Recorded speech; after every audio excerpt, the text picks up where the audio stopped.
In our impact assessment organized by the Strategic Research Council. My name is Jussi Vauhkonen. I'm head of strategic research at the Academy of Finland, and very happy to see you all. Almost all of our 41 research consortia are represented today in this room, and I'm especially happy to welcome our distinguished keynote speakers, Gemma Derrick of Lancaster University and Stephen Hill of Research England, who will be delivering us their insightful speeches later today. We have a very interesting program, I think. This morning session will be run on our third domestic language in English, with the keynotes and with the roundtable discussion hosted by Per Mikwits, the chair of SRC. After the lunch, we have workshops, työpajoja, then in Finnish or in English, depending on the composition of your table, with a more practical, with a more concrete view on the matter. And in the end of the day, I hope we all are well informed and with a good feeling to go forward with our work in the impact assessment. Why impact assessment? Why are we here today? The objectives of strategic research is to build a research base for solving the grand challenges and to enhance the use of research in policy making. In order to achieve these both aims, we look for excellence and impact. How to recognize excellence is a question the scientific community has been addressing now for a very long time. Accordingly, the assessment and evaluation methods of scientific excellence are, while not unproblematic, widely shared. How to assess impact is quite another matter. The very concept of impact is contested, and it carries different meanings, different connotations for different people, researchers, and disciplines. Therefore, for the purposes of most funding instruments in the Academy of Finland, a very general interpretation of research impact will suffice.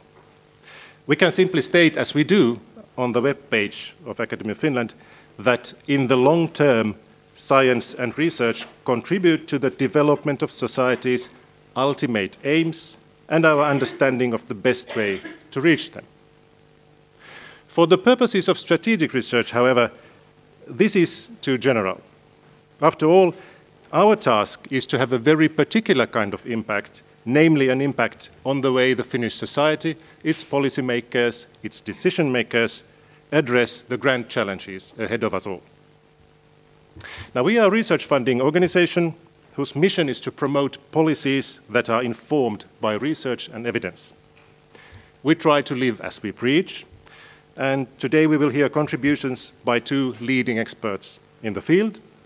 Stephen Hill, the Director of Research at Research England. Stephen leads on all aspects of research policy and funding. He's the chair of the steering group of the UK Research Excellence Framework and an active contributor on enhancement and assessment of research impact. Gemma Derrick's latest book is titled The Evaluator's Eye, Impact Assessment and Academic Peer Review. Senior lecturer in higher education at the Lancaster University, Gemma's research concentrates on science and innovation policy and its impact. Her interests also include competing notions of research excellence as well as scientific and societal impact. Once again, I'm very happy that you are here sharing your thoughts with us. I'm quite convinced that the expertise and insight of our distinguished speakers will be very helpful for us all to set our own work in context and inspire further development of impact assessment in the strategic research programs. Now, for the Strategic Research Council, this is, of course, a very practical issue, a question of most practical importance. The Council needs to answer the question how to assess impact in order to fulfill its duties. According to the law, the Strategic Research Council monitors and evaluates the impact of the projects the Council funds. Now, we all know well that there are people and organizations outside of the academic community who will readily provide us with both a definition of impact and tools to assess it. make no mistake, if this work is left to be done without input from researchers outside of the academic community, words like long-term or diversity will not be among the keywords when assessing impact. So I think today is a very good opportunity to explore what co-design actually might mean. We have an opportunity as a research funding organization to discuss with the researchers, you, our funding clients, if you will, how to assess impact so that it serves the purposes of the funding instrument without burdening the researchers too much. So my message to you, dear representatives of our projects, seize the opportunity, contribute to the making of the impact assessment of Strategic Research Council, so that we will all, in the end, benefit from this exercise. So with this motivational message, I wish you all an interesting and productive day, and I give floor to my colleague Jyrki Hakapää, who will introduce us further to the topics of today. Thank you.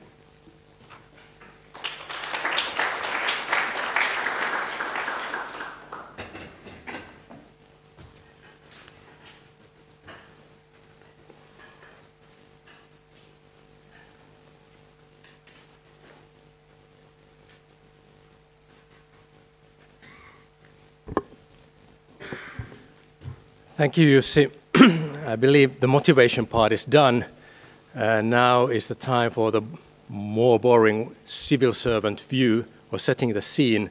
Where do we stand from the Division of Strategic Research point of view on when arranging the monitoring and evaluation of impact for strategic research programs?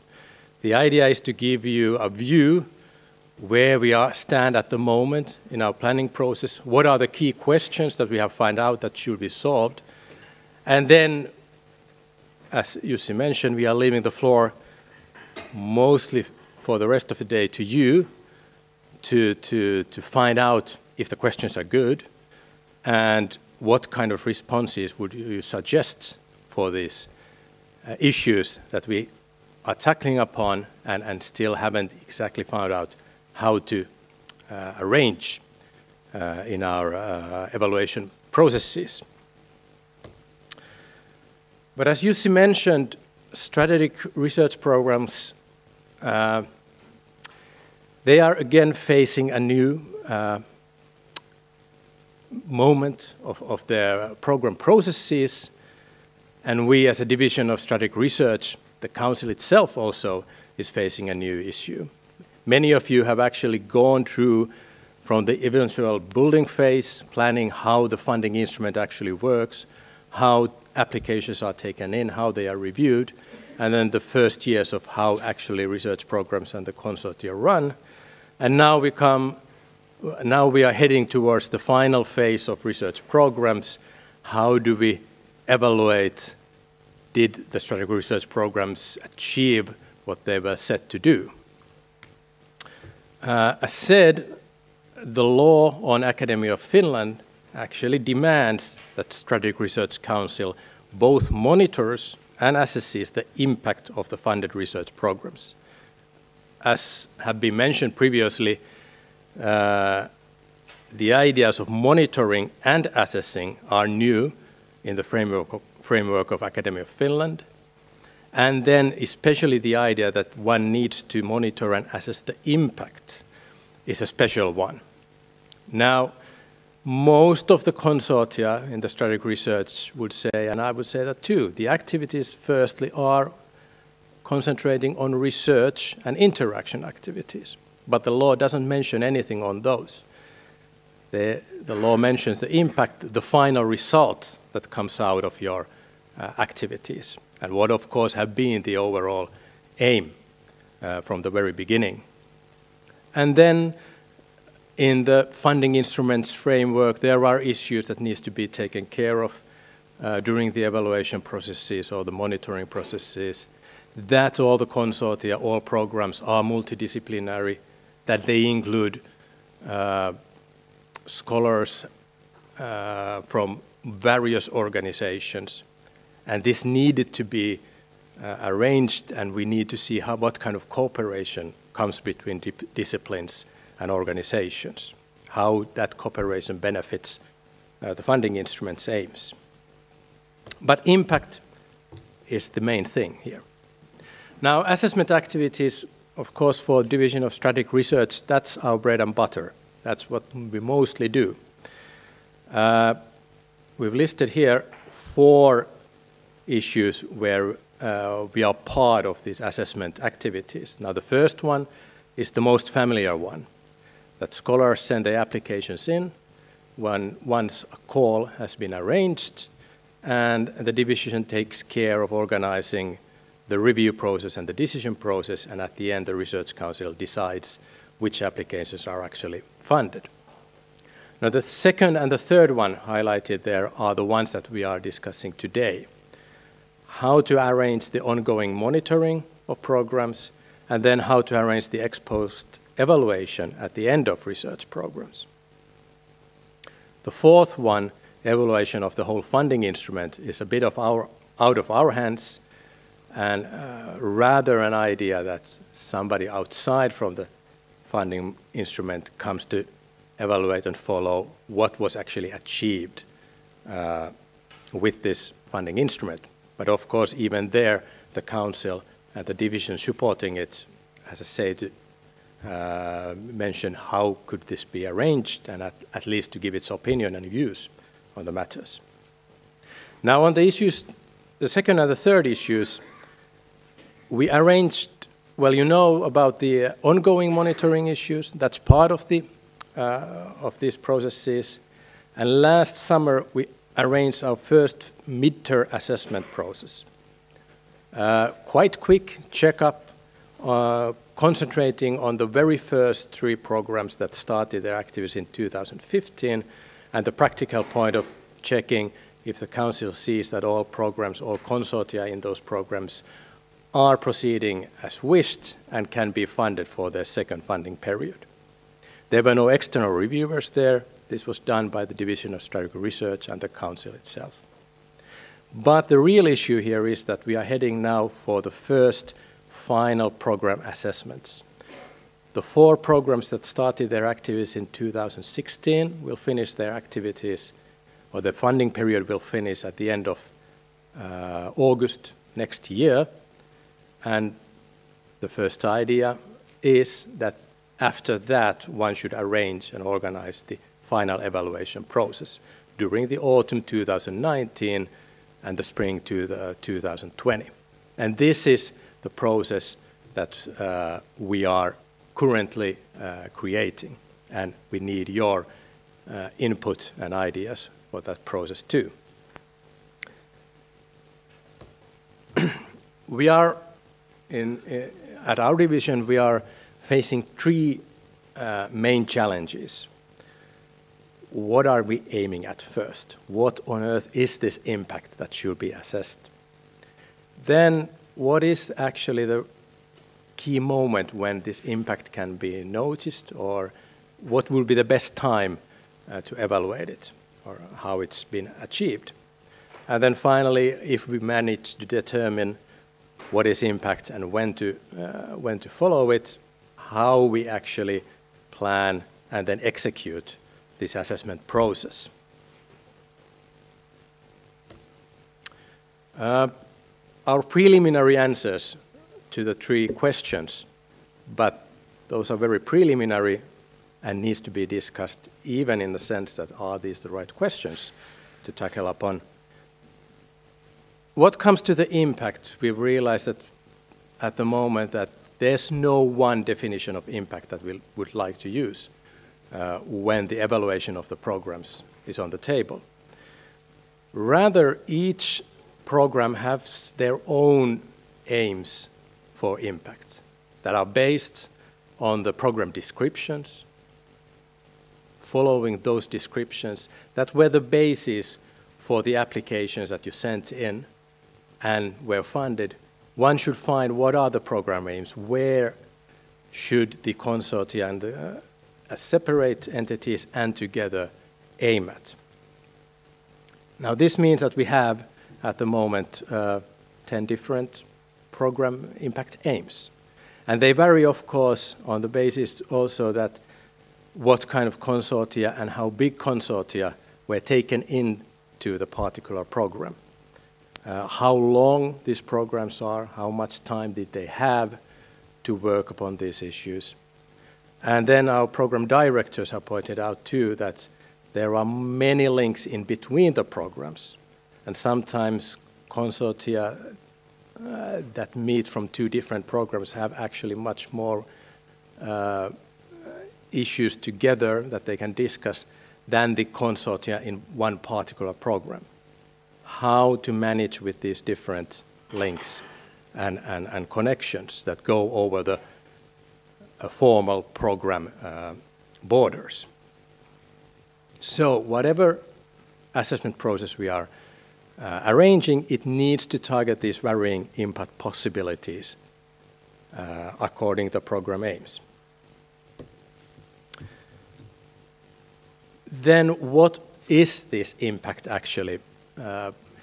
Previously, at least from the civil servant level, we have quite easily discussed about 3 activities that you are doing. That you're doing research, you're doing interaction, and then out comes the impact.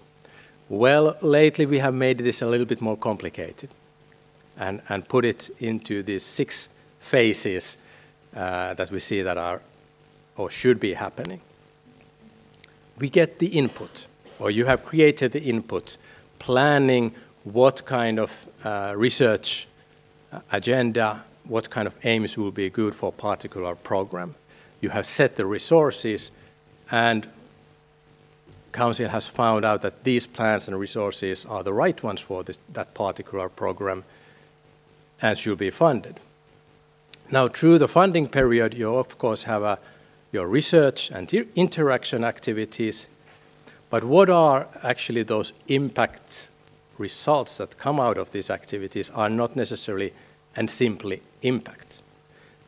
At the moment, we put them in these 3 classes: outputs, outcomes, and impact.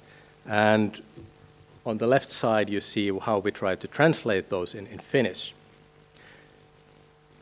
Outputs probably are the changes in law, creating business, non-governmental organizations changing their habits because you have shown them research results, you have created interaction with them, and caused or been part of the changes or creating these outputs. Outcomes we see as what actually happened based on these changes or new issues. Consortia aims or goals, one would say. And then impact probably targets more on the program level. And this is something actually that from the division point of view, we haven't much discussed on the monitoring or the ongoing monitoring. That targets much more on the consortia level than the program level. Now, what for us has caused difficulties is that all issues in that blue box we have quite easily discussed under the heading impact. And as mentioned, there are at least 3 different kind of issues there, and they vary according to the programs and according to the consortia even. And one can very easily say that also the research activities and interaction activities may have, and in many cases in your consortia, they actually do have events, actions and methods that are already part of the overall impact assessment. One might think co-creation, co-design workshops with your stakeholders that already you can say that they are at least have been informed and seem to have taken your messages up. But all these 5 stages apparently can be included in the overall impact definition. And then the second issue that we are discussing is when can we actually see any of these stages taking place? Now, what's easy for us is, of course, the input, the application that comes before anything starts. Then during the research process phase, we see research, interaction activities. But where on earth do we situate in this timeline, your specific outputs, outcomes, and impact? When do they actually take place? And the difficulty for us is that based on how evaluation activities work at the Academy of Finland, you can see those 3 black lines there pointing out when do we have different kind of evaluation activities. Now, evaluating applications is easy, that happens before, but already midterm assessment is something that, what are we actually aiming at there? Research and interaction activities, sure, but is there any outputs, outcomes, impact already in place then that you can tell about to us, and then the council can understand and evaluate if this direction that you're taking is the right one. More pressing is the idea what happens at the ex post evaluation, what can be seen approximately 1 year after the funding period has finished, or is this actually the right time to even try to check what's going on with the outputs, outcomes, and impact, as they may take place much, much later in the timeline. And of course, for each consortia, there is not one specific time and location when these things happen. They take time for a longer period and go on top of each other, and there's no linear model for sure through the stages. So if final evaluation is arranged immediately after the funding period finishes, what are we actually assessing? Or that's our key question. And then finally, the third issue, how to assess. What kind of information, documents, meetings, interviews are needed for arranging a fair and balanced evaluation process?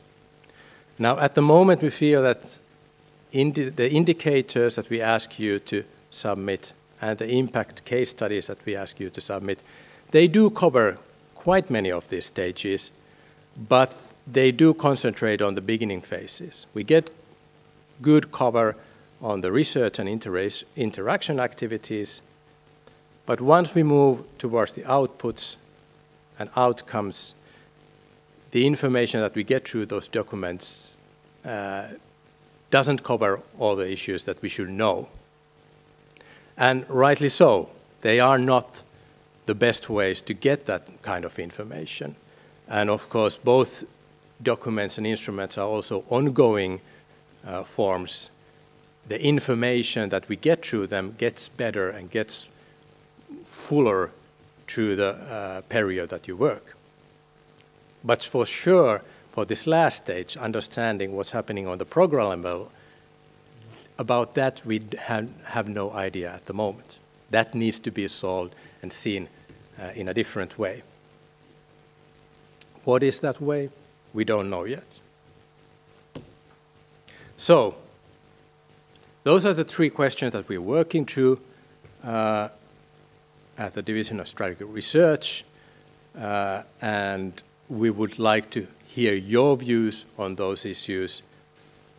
The main idea is to find out how to get a fair and balanced overview of consortia and program activities and achievements through these evaluation processes, how to assess these activities fairly when there are a multitude of activities and impacts through the programs.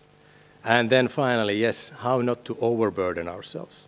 And this is not only for civil servants that we will be running after you through the months, but also the fact that especially the final evaluation will take place after the funding period of programs is finished.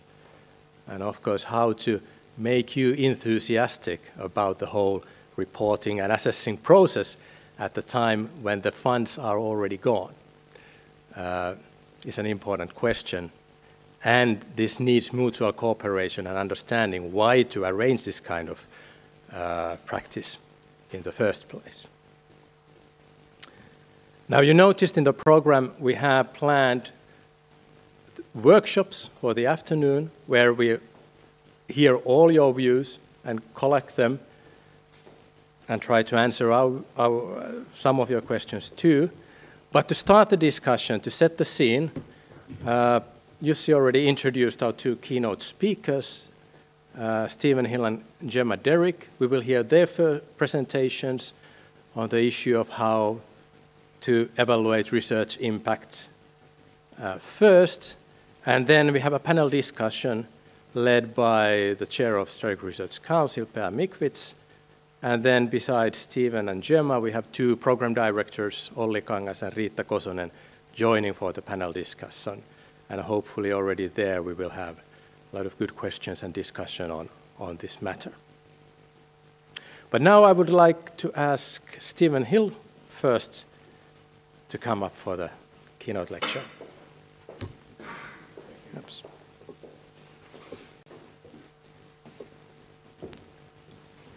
Thank you, Jyrki. Before Stephen starts, just a short point about the organization of the event. I'm sure questions, comments will arise during these presentations. We thought so that we'll take the presentation in a row, then have the panel discussion hosted by Per. There will be, I'm sure, time for interaction with the audience, but in particular, in the workshop session, there will be ample time to give your views, your comments. We have people at the table making notes, taking up all the insight of the information you can get from you. So rest assured, no idea, no good question, no critical comments will be left aside of this discussion. Get them very, very carefully. So, Stephen, please. Thank you very much, Jussi, and thank you for the invitation and the hospitality here in Helsinki over the last 2 days. It's a real pleasure to be here and to contribute, I hope in some small way, to your discussions and debates. So what I'm going to talk about today is the national research evaluation process in the United Kingdom called the Research Excellence Framework, and focus particularly on assessment of broader societal impact within that. I think in many ways that the processes that I'm talking about are very different from your strategic research program. This is a national level assessment that looks at all research, however it's been funded, that's carried out in universities. But I hope I can tease out in the next few minutes some lessons and some food for thought as you think about the challenges around impact assessment that have just been articulated for this program. So I really wanted to cover three areas in the course of this presentation. I want to start just by giving you a little bit of context around the UK system, which I think will help understand why we do things in the way that we do, and then move on to talk in a bit more detail about the Research Excellence Framework and the assessment of broader impact within that. I will mostly talk about the Research Excellence Framework that took place, concluded in 2014. That's the one that we have all the evidence and evaluation and data about, but I will touch a little on the plans that we have for the next iteration, next version of this exercise, and happy to also answer questions on that in the discussion. And then in the third part, I want to run through quite quickly 10 lessons that we've taken about impact itself, about what are the characteristics of impact from research, and also about processes for assessing impact. So hopefully that will give some food for thought and food for discussion. So first, some context on the UK system. In many ways, similar to many countries have similar systems, but there are some unique features. The first point is that we have a dual funding approach, as I think you do here. So my organisation allocates block grant funding to universities for research. We have research councils focused on different disciplines that hand out project-based funding. So we have those two streams, and both of those streams are very strongly performance-based. So the research evaluation process that I'm going to talk about today for universities determines the allocation of around £2 billion of block grant funding annually. And the whole of that block grant funding is dependent in some way on quality evaluation, and a large proportion of it is dependent on the outcomes of this, of the exercise that I'm going to talk about. That really is an important context for the UK. This exercise is a very important part of the funding landscape and occupies a lot of attention within UK universities. We also have a long history of allocating funding in that way and a long history of national research assessment processes. So this is a kind of timeline of going back to the first national evaluation called the Research Selectivity Exercise that took place in 1986. Through a number of iterations, it became the RAE, or the Research Assessment Exercise, and there were 4 versions of that. And now we're into the phase of the Research Excellence Framework, which, as I say, took place first in 2014 and will take place again in 2021. Across the history of those exercises, there has been some continuity. So every one of those exercises has involved the evaluation of research outputs. By research outputs, we mean the things that you all produce in the course of your research: journal articles and books and data sets and websites and all the diverse array of things. And those are, in a sense, what you might call conventional ex post research evaluation objects. We're as has already been mentioned, we're very familiar with how we go about assessing those. Again, running through all of that history of assessment, we've had some assessment of the environment of research. This is more forward-looking, in a sense. What are the conditions within particular departments or institutions? And then we've had other elements that have come and gone. I won't dwell on the esteem element, which I think was a key part of the RAE, but now looking back historically seems a very odd way to go about things. It looked at things like prizes and journal editorships and so on, which are very easy to construct good stories around without really very much evidence. And then in the ref, we've moved to considering broader societal impact, and that will be the topic of most of my discussion today. The third thing to just say about the UK research system then is that we have had also, as well as a long history of national evaluation, we've actually had within our research policy landscape a focus on impact for quite a long time, even though we might not have called it impact, and that word is relatively new in the discourse. That there has been a focus on delivering benefits from research since at least the early 1990s. When there were major reforms and restructures of our research councils and changes to their missions to increase the focus on delivering benefit from research. So that is an important context and long-standing context. But the kind of the impact narrative itself has become more dominant in the last decade, with the so-called Pathways to Impact element of research grants being introduced in 2008.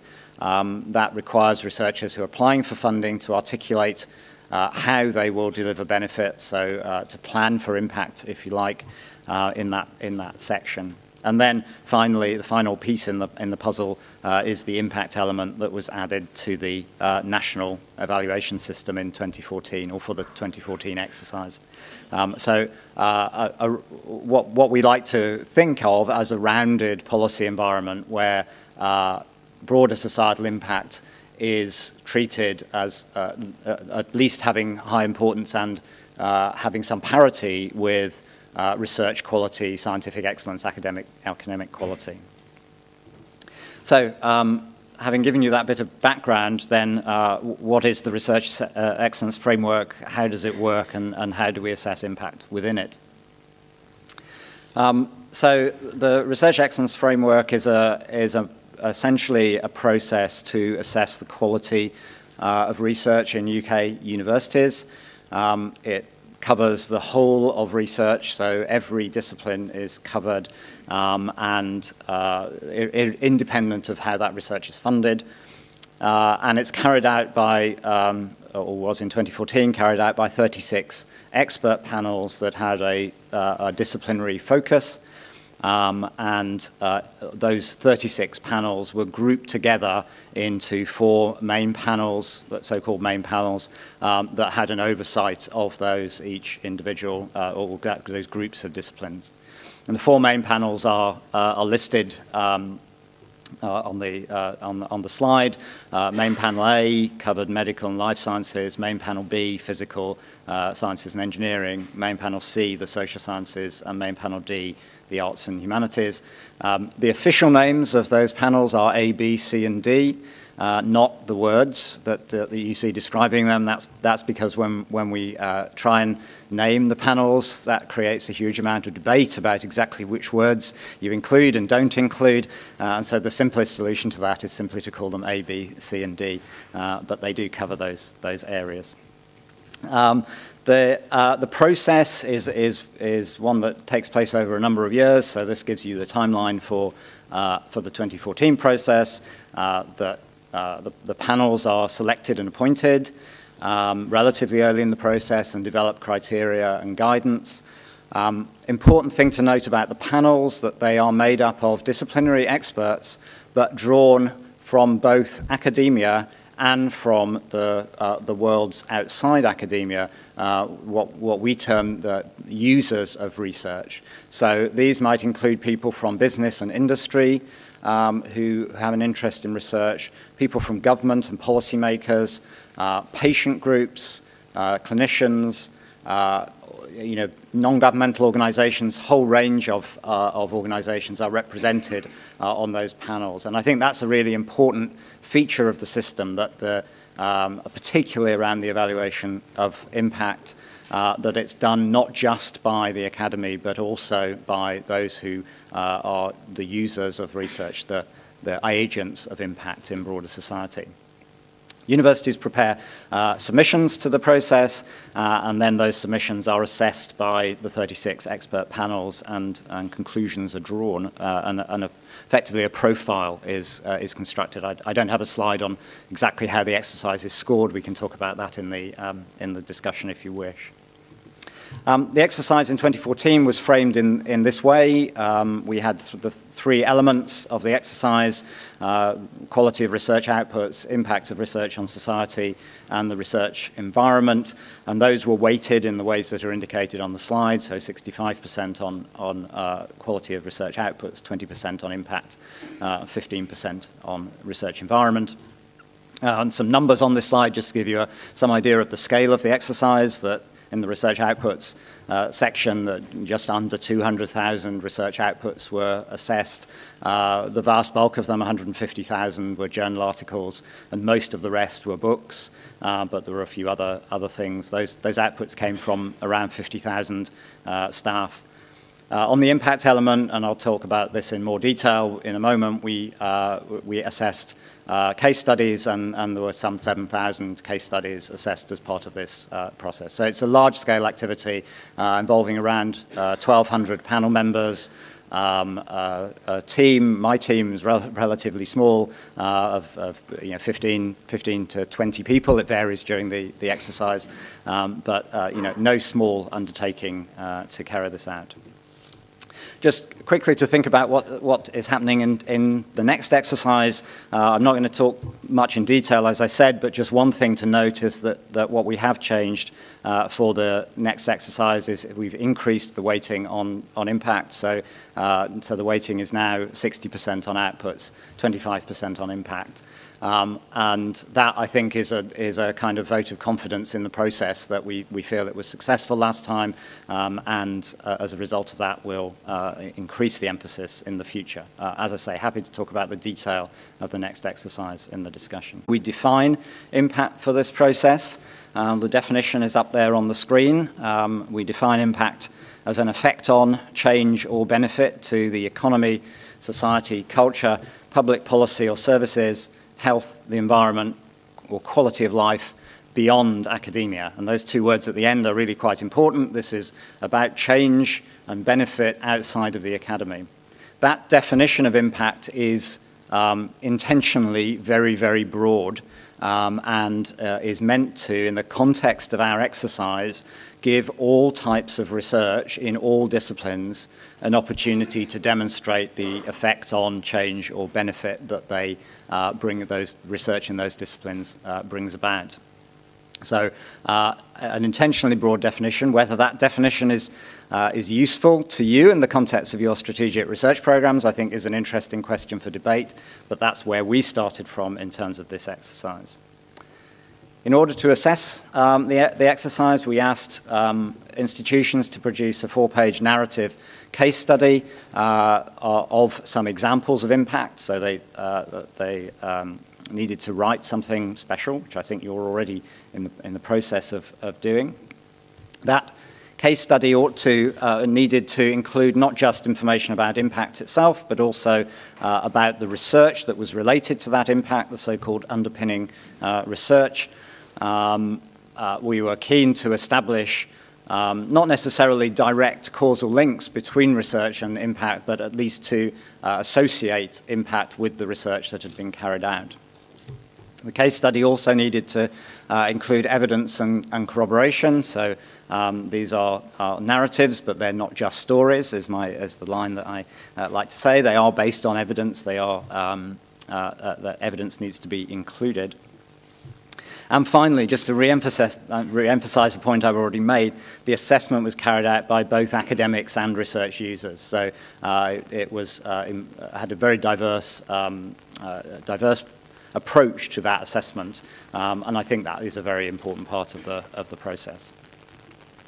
So this is what a case study looks like. Obviously, you can't read this. It's 4 pages. It's structured in a particular way. There is details of the impact. There is details of the underpinning research. There's space to include references to the literature and so on. And just to zoom in on this one, this is about systems of innovation. It is based on research that was published right at the beginning of the time window that we allowed in 1993, and I chose it because it's one of the 170 or so of the case studies that mention Finland in them. So you can see that Finland is down there at the end of the summary, and there is a claim that this research had some influence on innovation policy in Finland. So that's why I chose this particular case study out of 7,000.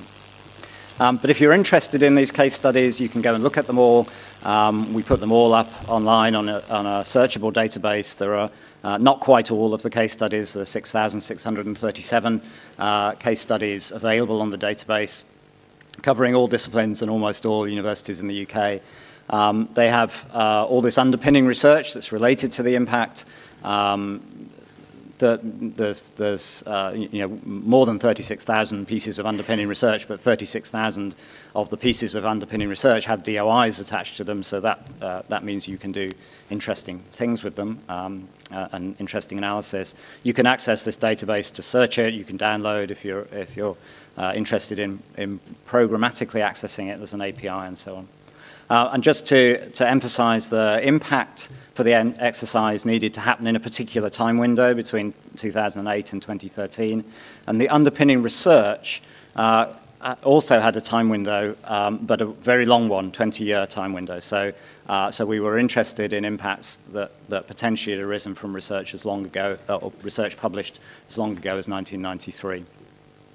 This database is a really interesting and useful research tool, as well as being an assessment tool. It does have some limitations. The case studies were produced for an assessment purpose, and there were some rules about what could and couldn't be included. So it's not a representative sample of UK university impact, but it is a very interesting sample, and there's lots of research, there's lots of analysis we've done, lots of research that we've commissioned and others have done using this data source, and it is a very interesting snapshot about how impact works. So hopefully I've given you a flavour of the introduction. I've got now in my time 10 minutes left to tell you 10 lessons, so I better go through them quite quickly. That's a minute per lesson. What have we learned from evaluating impact? Well, first thing to say is this is going to be pretty quick fire, but this is based on a large amount of evaluation evidence that we collected and commissioned at the end of the process. So there are 15 documents on this screen. There are actually more reports that I'm going to refer to in the course of this. So my 10 lessons are based on several hundred pages of detailed evaluation evidence. So I'm going to run through the evidence very quickly, but it is, my message is, these are robust lessons that we think are well supported by evidence.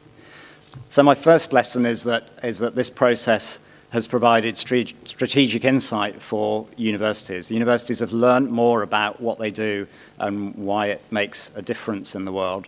I love this quote, which comes from one of our evaluation reports, which says that from a university who was interviewed as part of the evaluation and said the most positive aspect of preparing for REF 2014 was to illuminate the vast array of research impact which the university may not otherwise have realized it had. So this, I think this has affected, as you'll see in a moment, the way in which universities go about thinking about their research and the impact that comes from it. My second lesson is that using case studies in this way with a mixed evaluation panel has been an effective evaluation method. The evaluation report that we commissioned from RAND Europe concluded by a large majority panelists felt the process enabled them to assess impact in a fair, reliable and robust way. That's the top-level general conclusion. I think Gemma's talk that's coming will delve into this issue in more detail, and I think has some really interesting insights and challenges to us. But overall, this was an effective way of assessing impact. My third lesson is that, sorry, but there's limited potential for using metrics to assess broader impact. So we took a narrative case study approach. One of the questions that we wanted to understand after that was, were there ways that we could have captured some of this using metrics? The conclusion from research done for us by King's College London and Digital Science was that the quantitative evidence supporting claims for impact was diverse and inconsistent, suggesting the development of robust impact metrics is unlikely. And we've delved into this in a lot more detail, and we are for the next exercise tackling this inconsistent point. So we're trying to make sure that where people do use quantitative evidence in their case studies, they do it in a consistent way, but the diversity is such that there is no list of metrics that will allow you to assess broader societal impact, would be my conclusion. Evidencing impact is my next lesson. Evidencing impact is difficult and was probably the biggest challenge that universities faced in the course of this exercise. So again, this is another quote from the RAND evaluation. Evidence was the most difficult element of creating the document, and as a result, you ended up thinking more about the evidence rather than the impact. The question was, can I evidence this? We're hopeful that that situation has improved for the next exercise. Impact was introduced in the 2014 exercise relatively late in the day, and universities were struggling, or did struggle, to capture some of this evidence, potentially going back 20 years of the impact that their research had had. Next time, we know that the preparations have been much more thorough, and we're also changing some of the processes around evidence to actually help that. But I don't think there are any shortcuts. Evidencing impact is hard and is new, and does require some effort. My next fifth lesson is that introducing an assessment process like this has changed behavior and incentives within the university system. This is something we set out to do. This was an aim of the introducing impact, to change the way in which research was thought about in universities. And again, this slide just summarized some of the evidence that we had already seen in 2015 of universities changing in response to this impact agenda. So most universities will now have some sort of strategy around delivering impact for their research. They now have permanent staff focused on delivering impact. They have systems to store and capture evidence. Going back to that evidence point, this is now being done much more systematically and on an ongoing basis. Impact planning, or planning for impact, is now a central part of all of the research work that universities do. It's front and center of their thinking. And we're starting to see inclusion of impact as a criteria for promotion or recruitment of academic staff. So as alongside criteria for research quality, teaching, and other activities, impact is becoming more important. So moving now more onto what we've learned about impact and less about the process of evaluating it. My next lesson is that impact is a really diverse phenomenon, that the types of change that result from research are very, very broad. So to give you an illustration of that, this is a visualization taken from some work that King's College London did for us, looking at the impact case studies using the approach of text mining and data analytics. So what they were able to do was to look at the text, millions of words that were submitted in those case studies, analyze it using a technique called topic modeling, and out of that we're able to identify 60 distinct areas of impact that were represented in the case studies. Those 60 areas are across the top of this slide, so you can, I'll zoom in and you can see the sorts of diversity within that. So, you know, impact on Asia, mobile technologies, nuclear energy, architecture and building, and so on. And down the side of this slide are the 36 disciplinary panels, and what this infographic illustrates is the complex way in which that diverse array of impact maps onto 36 disciplinary groupings, with clearly some types of impact more focused in some disciplinary areas, but other types spread across all of the panels. And this, you know, I could spend 30 minutes at least just talking about this one slide and the detail and the insight that comes from it, but it's really helping us understand what impact is and how it comes about. So my next lesson is about the importance of interdisciplinary research in delivering impact. So again, another infographic from the King's College London report. What this shows you is the relationship between the research disciplines down the left-hand side of the slide, the assessment panels, and the 60 types of impacts which are down the right-hand side. And just to give you some idea, again, zooming in, the level of granularity, this came from, again, a text mining approach, looking at the underpinning research and how it was described and assigning it to disciplinary categories. They're actually, for the research evaluation geeks in the audience, they're the Australia-New Zealand research categories. What is striking from this is the diversity. There are something like 3,000 different paths between an academic discipline and a type of impact evidenced on this slide. 2/3 of the case studies drew on research from 2 or more disciplines. So the vast majority of the case studies were interdisciplinary in their nature, which I don't think is a surprise to anyone, but is you know, is now evidenced on the basis of this data set. My next lesson, apologies for slightly out of time, but I only have 3 more lessons left. My next lesson is on impact and academic quality. This is a question that comes up regularly. Is there any compromise between these 2 things? Well, we have a way of answering that question within this evaluation process, because we've measured independently in the same departments their research output quality and their impact quality. So how do those relate to one another? This is the whole data set on that. So each of these dots on here, there are 1,300 of them, is a discipline in a university. So it's a submission to the exercise. So it's across the entire spectrum of disciplines and all the universities, with the performance on research outputs on the horizontal axis and the performance on impact on the vertical axis, with evidence that there is a relationship between those 2 things, although it's not a sort of given, if you like. So there are examples of places that score very highly on impact and very low on output quality, and vice versa. But by and large, there is a tendency for the places that do the very best research to also be the places that generate the very highest impact. Again, you can start exploring this at a disciplinary level. There's a lot more detail in here, but the overall message, I think, is clear. My ninth lesson is that time lags are interesting and variable.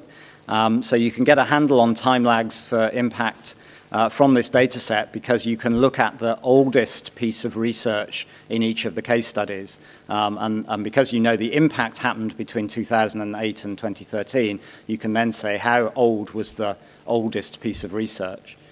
That's shown on this slide with interesting different patterns for the life sciences and physical sciences and engineering, where the research, the lags are really pretty evenly distributed across the 20-year window. So they're just a case study is just as likely to have research from 1993 as it is to have research from 2008. So the time lags can be long in those disciplines, but they can also be short. They're across a wide range. Different pattern in the social sciences and humanities, where there is a real recency skew. So the lags, at least for the case studies that were submitted, are much shorter in those discipline areas, with most of the research, underpinning research, much of the underpinning research being published relatively soon before the impact has arisen. Again, really interesting questions that this raises, and happy to discuss that in the discussion period. And finally, my last lesson, which is more for the academy, I guess, than for individual projects, but this data set, as I think I've already hinted, gives you strategic insight nationally into the way in which your research system is working and what it's delivering. And I'm just, two pieces of work which I'm just going to touch on. We're now able, using this data set in ways that I can again elaborate on, link case studies to research grants. So we're now starting to build a narrative, not just about where the underpinning research comes from that leads to impact, but how that research was funded and what the processes are that lead to impact, starting to make some interesting insights about the types of funding that lead to impact and the diversity of the funding mix. So really interesting data set nationally from that point of view. And then just my final example is that we're also able to use this to look at the geographical reach of individual universities because we can mine the data to look at the locations where impact has taken place. So the data on the slide here is the reach of the University of Oxford, both nationally and internationally. You can see that the research from that university is having impacts across the UK with a strong focus back into London. There is a strong local focus as well, a lot of impact in the Oxford area itself, but also globally with impacts from the University of Oxford being evidenced in a very large proportion of the countries of the world, as you can see from the world map. And again, this type of analysis is giving us real insight into the way different universities focus their activities and perform, and also influencing our approach to funding in some cases. So those are my 10 lessons. Sorry to have overrun a little bit, but I added 2 lessons late in the day, so we've gone from 8 to 10. I hope I've given you an introduction to the system and how the REF works, and at least some food for thought for your discussions later today. Thank you very much.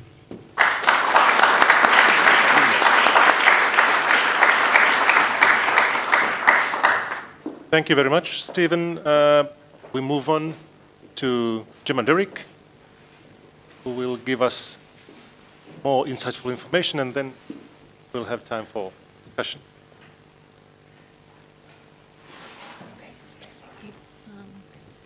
Good morning. Thank you so much for having me. Again, I'd like to reiterate Stephen's thoughts, and thank you so much for the hospitality over the last couple of days. It's been phenomenal. Finland's quite cold, but at least the people are very... Sorry, I was just saying, Finland's very cold, but the people are very, very warm, that's for sure. I'm here to talk about a little bit more fine granular evaluation of the REF that was done independently by myself and my team that ended up being developed into a book, which is called The Evaluator's Eye, and my publisher would kill me if I didn't put the image up and give myself a little bit of a plug as well. You've gone through what I call the mechanics of the REF exercise, the history, etc., and in specifically talking about the REF definition, which is, as Stephen said, quite intentionally broad. And that's really important when you think about my work, because I take a little bit of a different view about the assessment exercise, and I went in and I talked to the evaluators on main panel A, not using the words, but it's loosely around medical, clinical, biomedical, and all things medical sciences, and to actually have a look at how the impact criterion was being evaluated, and let's just identify that there's always this debate about whether peer review can be replaced by metrics, with the idea that, you know, if metrics comes with the same outcomes that peer review did, then obviously one can be replaced with the other. That, in my perceive, is a little bit naive, and I talk about this in my book, only because I see peer review as a very important process, and I see it as having benefits. Does anyone know what the benefits of peer review are? Anyone? Shout them out. No. Okay, that's funny, isn't it? Because we accept peer review as a part of our academic practice, and it's something that, you know, determines in a way how successful we are, will be, and if we ever can be. But we don't really actually ask ourselves what the benefits are, and I find that interesting in the debate about peer review versus metrics, because the benefits of peer review have become so tacit that we don't even use them to defend its use.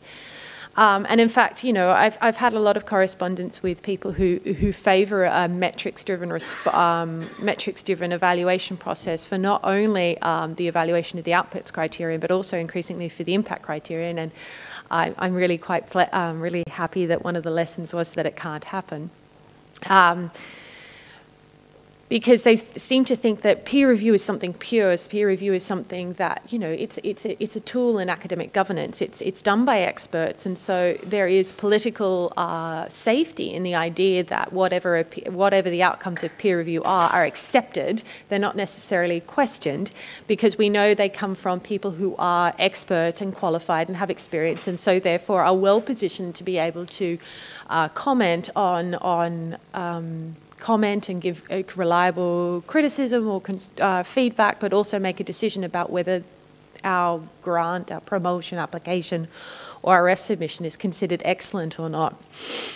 And the funny thing is that when we talk about peer review generally for traditional forms of scientific excellence, it's quite obvious. We find it, you know, as I said, the benefits are quite tacit, because the idea of what is excellent in research is socialised into us as researchers from a very young age, from PhD age, etc. We know what excellence in research looks like, and we strive to do it. And therefore, because we all share the same ideals about what is excellent in research, we have no problem with experts getting together and reiterating the same definition of what is excellent in the peer-reviewed process to be able to make a decision. But with impact, that's a little bit different, because impact, as I say, is an ambiguous concept. What is good impact? How can you measure up the difference between what is excellent impact that saves 25 lives in Finland versus those who that saves 1,000 lives in Africa? These kinds of decisions and these kinds of judgments need a human element, and that's where peer review is really quite important. And also I have to answer that peer review has a political role as well. It's been known as a black box, and there's safety in that black box. It devolves the responsibilities from the decision away from the funders themselves to a group of many different experts. And unfortunately, I come from Australia, where, you know, peer review is, and nothing ever happens in Australia, and nothing ever goes wrong in Australia, right? Except that, you know, peer review is not necessarily always accepted as the truth. This only happened last week, actually, where the Australian Minister for Science decided that, irrespective of a peer review decision about the excellence toward, you know, funding for pieces of humanities research, that he would decide that that wasn't in the interest, so he would overrule the peer review decision and decide not to fund them. And just to let you know, Simon Birmingham is the minister, new minister. We've had a couple of changes of prime minister and ministers over the last couple of years. This is the minister, and Senator Kim Carr is like the long-standing opposition or shadow minister for education, and he's basically said, I'm pretty sure that most Australian taxpayers prefer their funding to be used for research other than spending $223,000 Australian dollars on projects like post-Orientalist arts in the Strait of Gibraltar. Do you disagree, Senator Kim Carr, or would Labor simply say yes to anything? And the argument is it's not a matter of whether a party or a government is saying yes or no. It's the fact that peer review is a very important role in academic self-governance and self-censorship, and that for political interests to outweigh that can be quite dangerous. So to talk about how I see peer review and how I look to the ref process as a practice, or actually as a process rather than, and to talk about metrics versus peer review, I'm going to tell you a little anecdote of my previous life. Who knows what this is? Come on, shout it out. Right, someone said a cell, someone said a neuron. You get 1/4 point for the cell, 1/2 point for a neuron. It's the human embryonic kidney cell, okay? And they're blank cells, and it's transfected with a CD4 and a glycine mutation DNA. This is what I used to do. And it's been interesting because this particular receptor is related to epilepsy, okay? And so you can see one, this is a nanometer. So if you take a hair and divide it into 900, that's about how big this is. So you can see 2 electrodes. One is delivering drugs, pushing them at the cell, and the other one is measuring the current that goes in and out of the cell. Okay, this is very quickly. And so what happens is that when the cell opens, which is what we want in epilepsy, because in epilepsy these particular cells quieten everything down in the brain. We want them to open because they quieten everything down in the brain when it gets overexcited. They open and they shut in response to glycine, which is, you know, how it should be. And so what we were trying to do in these experiments is we were trying to find different drugs or combination of drugs that open them and let them stay open for longer. So you can see the slightly fatter graph on the end. That sort of shows you that it opens very quickly and it takes longer time for it to close. And that's what you want, because you want as much glycine going through this receptor as possible to calm down the overexcitement of an epilepsy attack. Okay. So I was in the lab very one late night, just me, my cells, trying to get my n equals 5. It's a very lonely existence that it was. Just me, my cells, and 100% ethanol that I had made into a 1:100 solution, and I was throwing it at these cells. And all of a sudden, in response to ethanol, it opened and then closed. And I went, oh my God. This has never happened before. Never happened before. No one had ever thrown alcohol at this cell to find out whether it made it open and stayed open. It stayed very open very late. So I redid the experiment again and again and again. I think I redid it about like 15 times that before midnight. Again, open, close, open, close. It was amazing. I was thinking, wow, I'm going to be rich. I found the discovery for a cure for epilepsy, and I did some calculations, and basically my results meant that in order to maintain a healthy lifestyle and make sure that they didn't have too many attacks, that these poor people had to maintain a blood alcohol level of 0.06. But hey, whatever. Didn't matter, it worked. Open, close, open, close. I had like n equals 30 of these little cells in different plates, same breeder plate. Open, close, open, close. And I went home at about 2 o'clock in the morning with, illusions of grandeur and how, my career in neuroscience, as you can see, it didn't work out, was going to progress. And came in the next day to tell my supervisor, guess what happened? We're going to be rich. Which is our illusions as scientists, isn't it? That we're going to be rich from our discoveries, have impact, but it never really happened. And he said, show me, this is really, etc. So I pulled up my rig, set everything out, outside out, patched the cell, threw alcohol at it, and nothing happened. Nothing happened. I tried again, nothing happened. I tried again, nothing happened. And to this day, I do not know why. I do not know why. And I'm making an analogy here with impact, because even though I was measuring what goes into this cell and what comes out of this cell, I did not know what was going on in that cell to give me the result it did. And to this day, I will never know. And it's the same sort of thing with impact, because we have these huge models about what impact is and how impact can be generated. And there's one very famous model here called the payback model. We know what goes in and we expect a certain response out. So if it's good impact and we produce impact and this is how you produce impact, create the recipe for it, then you will get some good returns. That is not always the case, because what these models fail to take into account is what's going on in that cell. And until you know what's going on in that cell, impact is subject to the evaluation of the object rather than independent of it. And this is what happens in a lot of results that look at metrics, for example. They measure what goes into the evaluation process and they measure what comes out of the evaluation process. And based on that black box kind of analogy, they decide that metrics can replace peer review. But that's not true, because impact is not impact until someone says that it's impact. That's the most important issue. And those someones are a group of experts on a panel deciding how to evaluate this. So this changes the question a bit. So it changes the question from not what is impact, yes or no. Is this impact? Yes, so therefore you get points. Because we're not measuring impact in a binary decision. We're measuring impact about scales of excellence, which in the UK is 1 to 4 stars, 4 star being absolutely excellent. So it changes the question from what is impact to how do we value this impact? And that's a totally different way of looking at impact. The evaluation of impact is a process-orientated approach. It requires experts in a panel coming together with different ideas, which in the REF 2014 they did because this hadn't been done before. It was a beautiful natural experiment where people came in with different ideas about what impact was based on their experience as researchers, as well as the experience that they had had with impact themselves. And there were thousands of different viewpoints. And somehow in between, regardless of the preparation before, when you're looking at the proposals together with 30 people around the table, you've got to come to some level of consensus. And it's that process of coming to a consensus that decides about whether this impact is valuable or not, and how valuable this impact is. All right.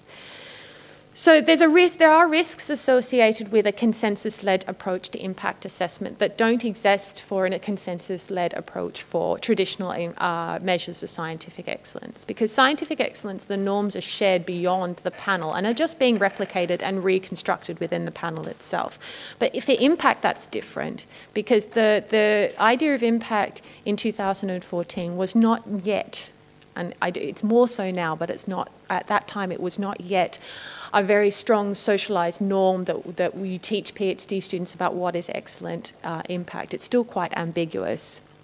And that just meant that evaluators brought very little decisions on how to assess it to the round table, very little prior experience. And what happened is that you get uncomfortable proxies within that evaluation process. That means that in the face of a time period, that overly pragmatic approaches are taken to the evaluation. And this can sometimes risk mirroring groupthink. Okay, does anyone know what groupthink is? Groupthink is when it is decided by the group that reaching a consensus is more important than making the right decision. And the funny thing about the peer review is that there is no right or wrong decision. The fact that the decision is made by a peer review panel of experts means that it's the right decision. So I'm not questioning the decisions here. What I was interested in is what was going on in that cell, how they were reached a consensus themselves. Now, I have to also make a point about this, because the idea about impact, and especially the very broad definition, both in the UK as well as globally, emphasises changes and benefits and positive effects. And when a consensus-led approach dominates the assessment of impact, there's always a risk of what we call grimpact. And grimpact is the impact that happens that doesn't necessarily have that benefit. Okay, and grimpact is an idea that the construction of impact within peer review as well as within the science system is so framed towards positiveness, optimism. We want this because, again, these are used as political tools. So we want to say that research has positive benefits, but we're blind to the fact that research also can have negative benefits. I had to mention that as well. All right, so we've got 10 more minutes, so let's go through this quickly. So specifically for this audience, I wanted to talk about evaluation mechanics. And those are the things that, obviously, for the REF 2014, this panel had not done this before. It hadn't been done before. As Stephen said, it was a large experiment. very successful experiment, and on some levels, but on other levels, it makes this question about how we might facilitate a discussion later. And one of the things that I talk about is what I call evaluation mechanics, and this has also been used as a term by other authors as well. And they're the structures and guidelines that are used to help guide the evaluation. But for me, a true peer review, especially when an item is ambiguous, should be driven by expert discussion, reaching a consensus, rather than overly using mechanics that can infiltrate the evaluation process and start mirroring groupthink. That is the unideal situation. And in my book, I look at typologies of this, type 1, type 2, the difference between whether the mechanics used were infiltrative or facilitative, and whether or not they had intended outcomes and unintended outcomes. Now, intended outcomes does not necessarily mean bad intentions. It just means that they were to play a specific role, and they would play that specific role. But to be more precise, and particularly a little bit more academic about this, research mechanics can actually operate within these typologies, but to different extents. So it's more like a scale, etc. So type 2 is the ideal type. This is the type of mechanic you want to provide for a peer review process. This is the mechanic that will facilitate the evaluation but not infiltrate the decision. And why infiltration is why it's so dangerous is because what happens when mechanics are infiltrative is that we see the artifacts in their outcomes.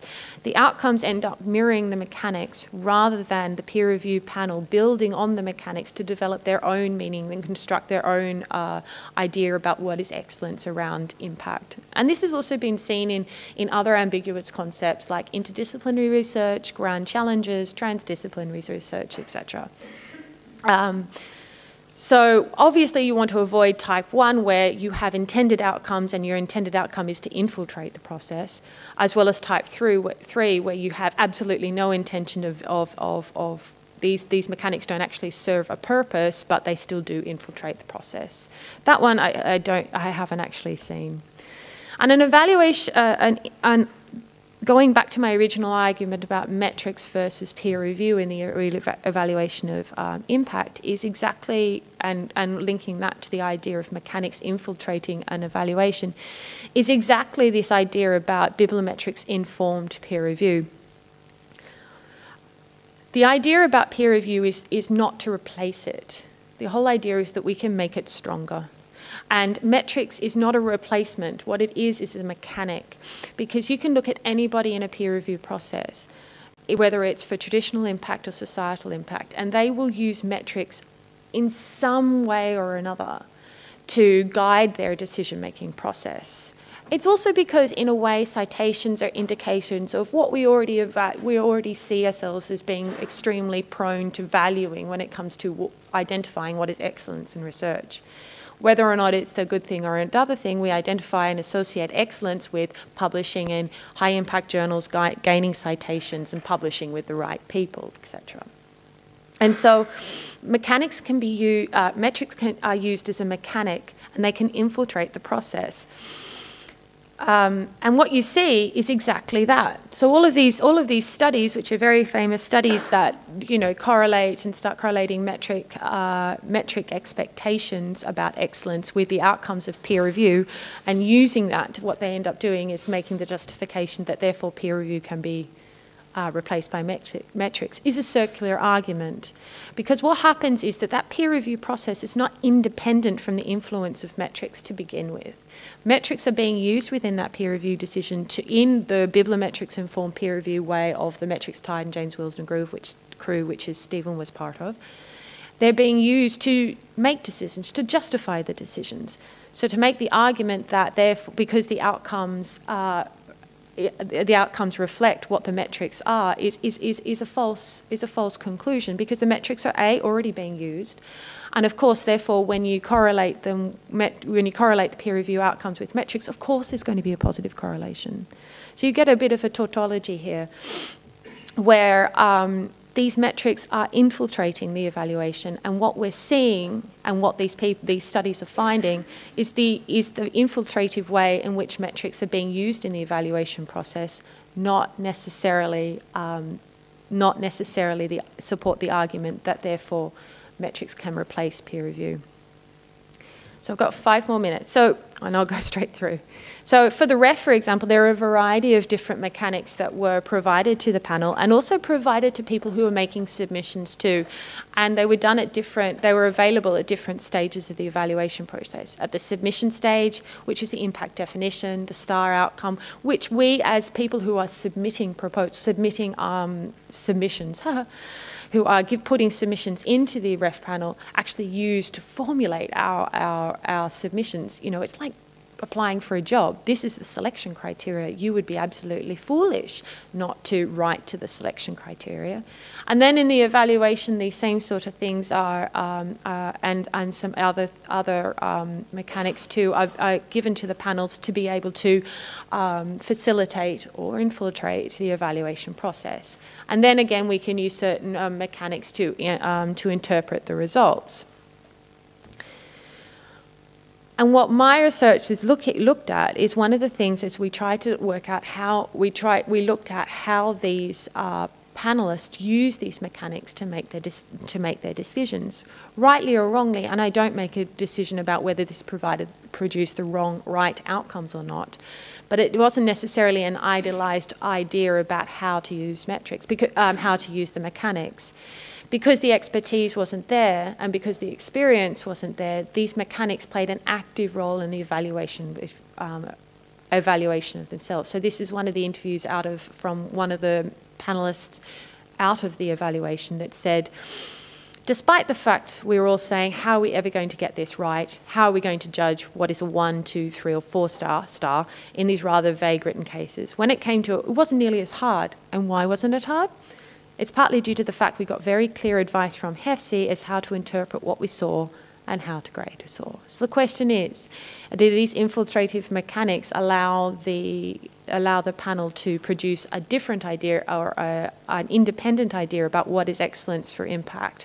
Or do they infiltrate the process in a way that encourages a consensus-led approach that mirrors groupthink? This is what I argue in my book. So what is the future of evaluating impact? What I want to do is I want to change the language a bit. I don't want to talk about impact assessment anymore. I want to look at impact assessment not as a thing, but as a verb. It's something we do. So it's about evaluating impact as a process rather than only as an outcome.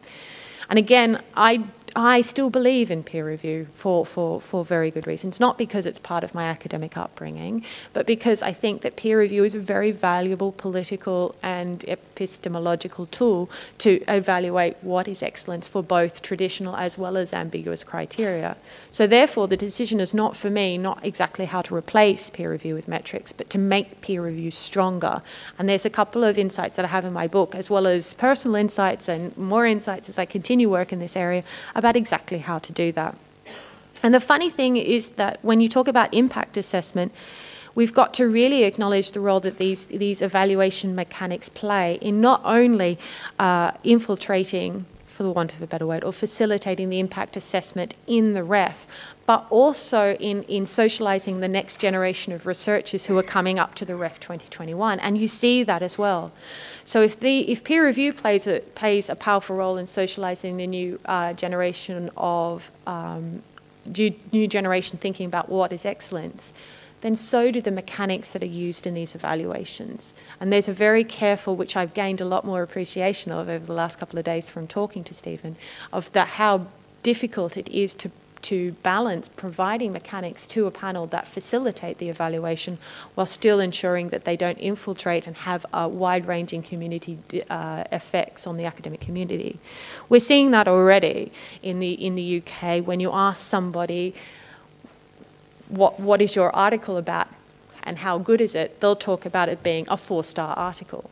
And they'll talk about themselves as being refable, which is, words such as reliable, capable, responsible, or all to do with how we assess being refable or not. And also, the new question, I guess, is the trust and the moral argument and the role that these evaluations play in socialising and in a way hiding the not so beneficial aspects of impact assessment, which we have termed grimpact. Stay tuned, it's a very interesting process. So thank you so much for that. I hope you've enjoyed it. So yes, thank you very much.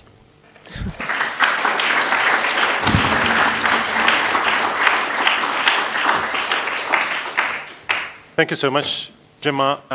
It's time to move on for our roundtable discussion. I'll leave the floor for Per Mikvits. I think will you introduce our speakers and invite them here, or please come up and speak. Good.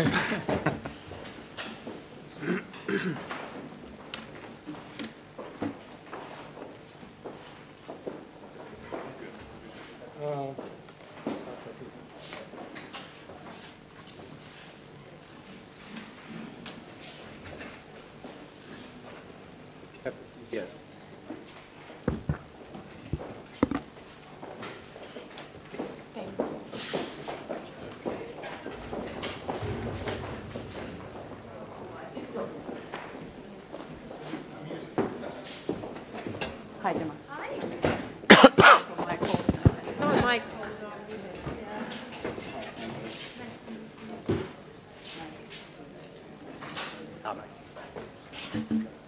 Oh.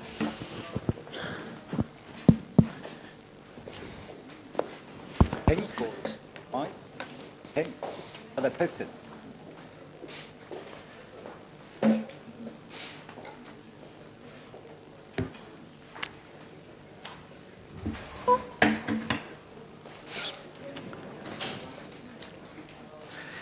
Okay. Are you ready, Ollie? You ready? Okay, sure. Good. Are you ready? All right, then you can start. All right, we are going to have a panel discussion. Panel discussions are extremely hard because it requires that those who are in the panel should be able to do two things. They should be able to both talk, but only when it's their time to talk, and then listen to the others. That's really hard, because most can talk, but they are focusing so much on what they are going to say that they don't really listen to the others, and then it doesn't become a discussion. So let's try our best to do this into a discussion. I have a lot of questions, and I want to start by thanking Stephen and Gemma. You had excellent presentations. I could use all this time just asking you questions, but that's not the point. Then it wouldn't become a panel discussion. Okay, so, but I have several themes that I hope we have time to discuss, but of course it depends on how this goes. And when I do lead or host, as it says in the project, panel discussion, I don't do it as people normally do. I don't say that, give an open question and ask you to reflect. I will direct it directly to one of you. So I will be, well, let's see how this goes. So Olli, I will start with you. And before we go into the more general discussion about the impact and assessing them, I would like to hear your first impressions of the two talks that we just heard. Thank you.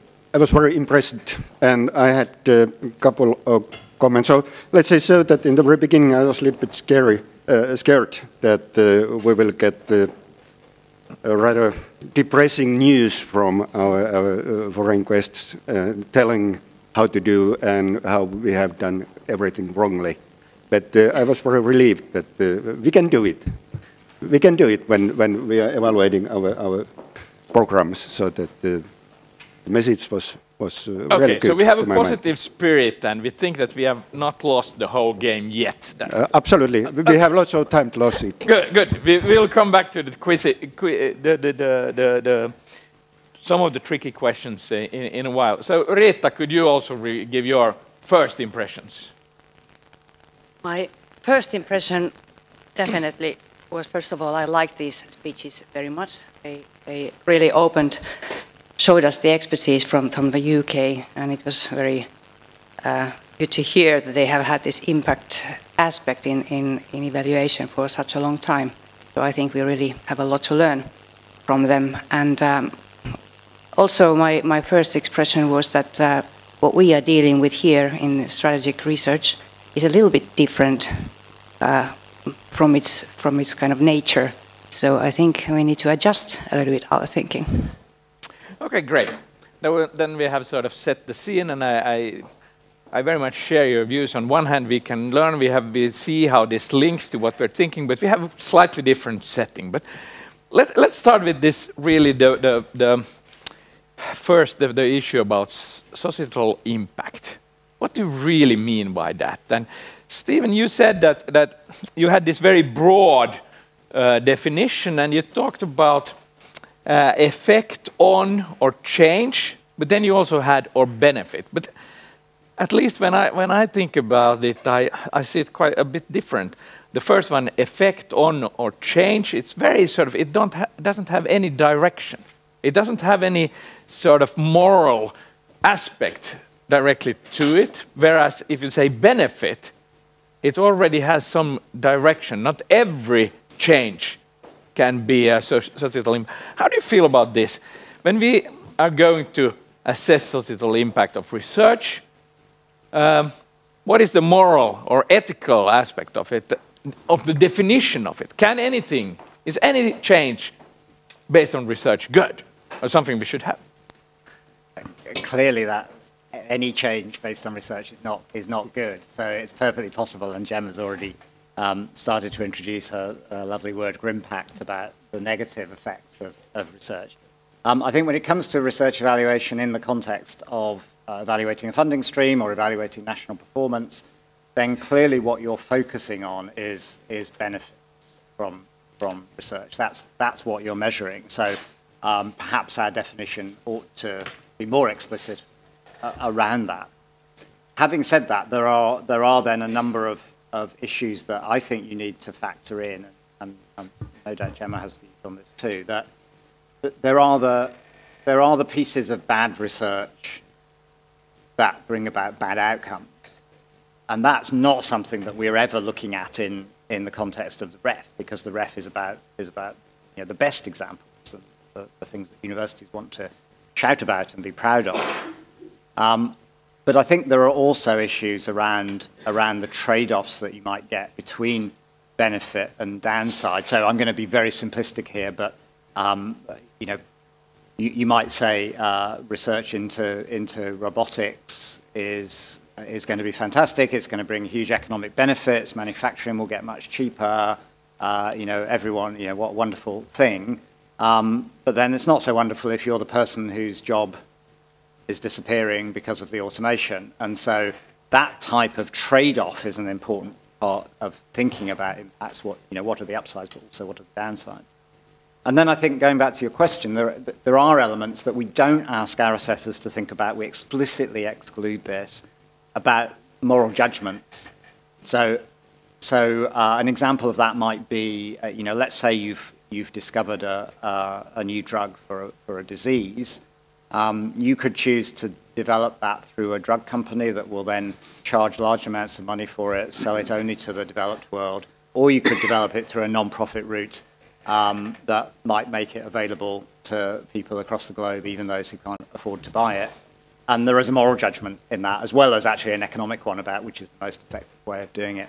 But we've asked assessors to look at what's in front of them, not to think about alternative trajectories and so on. So I think it's an important issue to raise, but I think in the context of research evaluation, we are focusing on. Yeah, we're focusing on the positive, but we have to somehow also determine what is positive and what is not. One example that I often use is that after the Second World War, there was this book published called Hitler's Professors, listing 700 German professors who were providing high-quality, multidisciplinary research input to the Nazi project. And would that be sort of really societal impact, 4-star? I mean, they did it very efficient. So I think, it has this, and we have to have some process where we assess that. Gemma, what would you say about that? How do we determine, how do we see which are the impacts that we, and how do we limit, the definition, so that we go for those impacts that we can really stand behind and say that this is what we wanted to achieve? Simple question in the morning. Simple question. Two ways of answering that. One from my research and another one just my general idea. in the REF 2014, impact was assessed by significance and reach, which was one of the mechanics that was provided to the panel to facilitate their research. And one thing that came out of my study was looking at how these mechanics actually worked against evaluators making these kinds of moral judgments that are perhaps not particularly helpful when it comes to evaluating impact. So in a way, these tools enforced a level of impact relativism that without them they wouldn't be able to do. So reach was not necessarily geographic, it was again quite an open definition, but significance as well. And so when you're talking about significance and reach as to mechanics used to evaluate impact, it allows you to not make these judgments about whether, you know, saving lives in Africa was more important or less important than saving lives in the UK, for example, but being able to look at whether the impact that occurred in Africa was significant for that period, for those people, or significant relative to the UK. And so it actually helped them to be able to do that. And so there are tools that are available to these evaluated panels that had the unattended effect of, but very beneficial effect of being allowing these panels to extend, to not make those moral judgments and to be able to look at the significance of the impact where it occurred, rather than, as Stephen said, to look at alternative trajectories. How can we ensure that impact doesn't, only the good impacts are awarded? Well, that's where peer review comes very important, because when it comes down to metrics or to replace it with any type of automated system, you can be completely blind to that effect. And one of the piece of the work that I'm working on at the moment, GRIMPACT, looks at the entire social science system as being broken when it comes to handling evidence and accepting that only good things can come from science. That's where peer review plays an extremely powerful process to be able to regulate that and to be able to promote a human judgment that can actually distinguish between impact and GRIMPACT. That's very, very interesting. Now, Olli has indicated that he is listening because he has asked for the floor, and we are making it now into a discussion. So, Olli. Thank you. I try to follow your advice, to listen and to speak, and I try to do them at the same time. So, for impact and impact, I'm leading a program that's called Equal Society, and I think that it's highly controversial, politically very tense, in that sense that if I go to, for example, and give a speech in front of our government or political parties, if I tell that, let's say, income differences have been expanding widely, then in one political party they are saying that this is perfect, because it should be like that. And in the other party they are saying that it's from the hand of the father's Satan, and we should somehow try to combat that kind of development. And then what I'm trying to say that what is bad and good result, it depends very much on the political interpretation of our results. And all results very often they are political. For example, when that climate report came out just a couple of weeks ago, then one minister in the Finnish government, he said that this is red-green, foolish, gibberish, that you don't need to care of it. So that's one example. And the other example, a practical example, I have lots of them, but I will only tell this one. In Finland, we had lots of different kind of housing allowance systems. One system is general one, and another one is for the pensioners. And then our government decided to unify them. And they wrote a law, and the social insurance institution that was my employer then, we did everything ready so that in the beginning of 2017, they put them, and then they will be unified.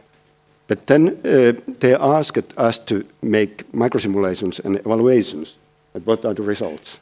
And then the microsimulations showed that those will win and those will lose. And then a huge debate broke out.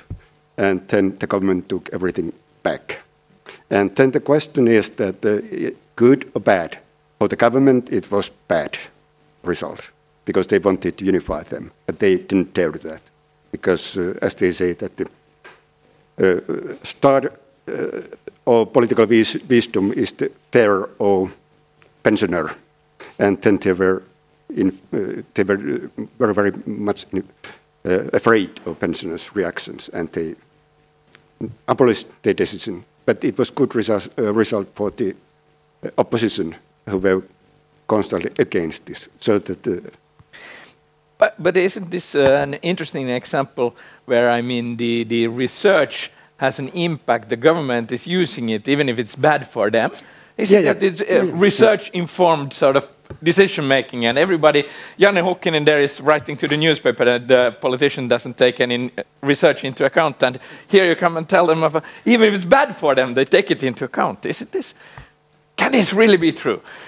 Yeah, it's true, and in that report that you demand us to write, I will write about it. Okay, so good. That, you will get evidence and make evidence-based decisions. Okay, we will come back to the details about this and how you evidence it when we talk more about methods and things.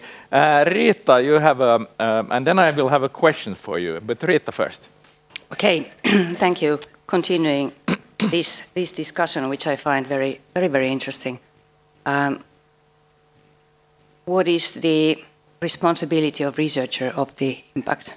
Is a researcher responsible for the impact, or is a society, decision makers and political people responsible for it? And I would say it's the latter, and researchers should remain neutral.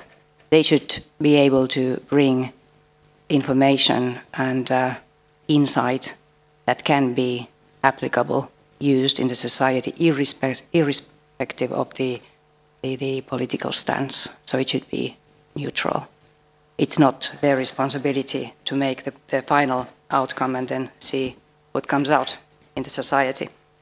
Having said this, I think this is very important in our strategic research because we have inbuilt this system of stakeholder cooperation here. It's inbuilt in this program, co-creation, that we have to cooperate, which is good. We cooperate, researchers cooperate with end users and stakeholders. And I think there are two points here that we have to be sensitive. And actually, before I forget, I say that actually I think here we come to very close to what Gemma said about assessing the process. And I think this process of cooperation and two-way impact between researchers and stakeholders is something that we should somehow also assess when we do the evaluation as a process, because we go into the what is going on phenomenon here. So this comes also close to this neutrality thing. We can have, for example, researchers that have some kind of inbuilt idea about the phenomenon already before they start research. I don't think their task at that moment is to give an impact and kind of we should measure how well they can induce that idea to the stakeholders in this co-creation, because then it's not co-creation anymore. Then the impact is only one way. But here in strategic research, it should be two ways. So also the researchers should be impacted by stakeholders. They should be able to refine, even make agile research in a way to refine their phenomenon that they are analyzing when they learn more about it. And what's very good here also, when you're sensitive also to this feedback, this way back, is that first of all, you learn more about the phenomenon.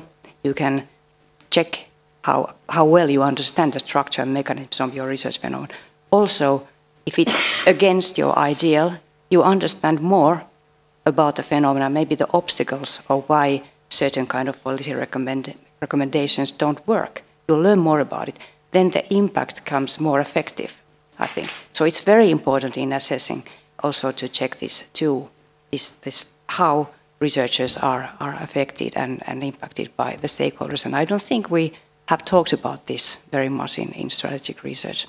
Here, of course, we come to this danger that the stakeholders, if they have very twisted mind and bad for the society, there is, of course, this kind of danger. And that's also why I think it's very important that we assess the two-way dialogue in interaction, in co-creation, and also how neutral the information remains after this. It should really be cleaned and neutral. Then it's applicable more widely. Okay, I want to come. There are several themes now that we have that we will still return to. One, I think we will talk about the peer review and what kind of peer review we will need to assess this, and also link that to this ethical aspect. This about the responsibility, I think, is really important. The role of this co-creation of knowledge, I think, is also really important. But I want to ask you and take still on this issue about the ethics of what kind of impacts are good, to focus it on the Strategic Research Council and our task. Because in this case, we start with themes decided by the government based on a proposal from the Strategic Research Council, but still, so where the government says that, okay, these are the themes related to very, very different issues that we want to have knowledge on this. How do you feel, Stephen? Do you think that these decisions on the themes by the Finnish government, could they be sort of guiding us in saying that at least this is part of the sort of the direction that we should have, that we should sort of look at in particular impacts that are towards the issues that are within those themes. How do you feel about that? Yeah, so I think in your context of having these programs that have, you know, as you say, government-defined themes and particular aims and outcomes, then framing your impact evaluation around those seems to make perfect sense.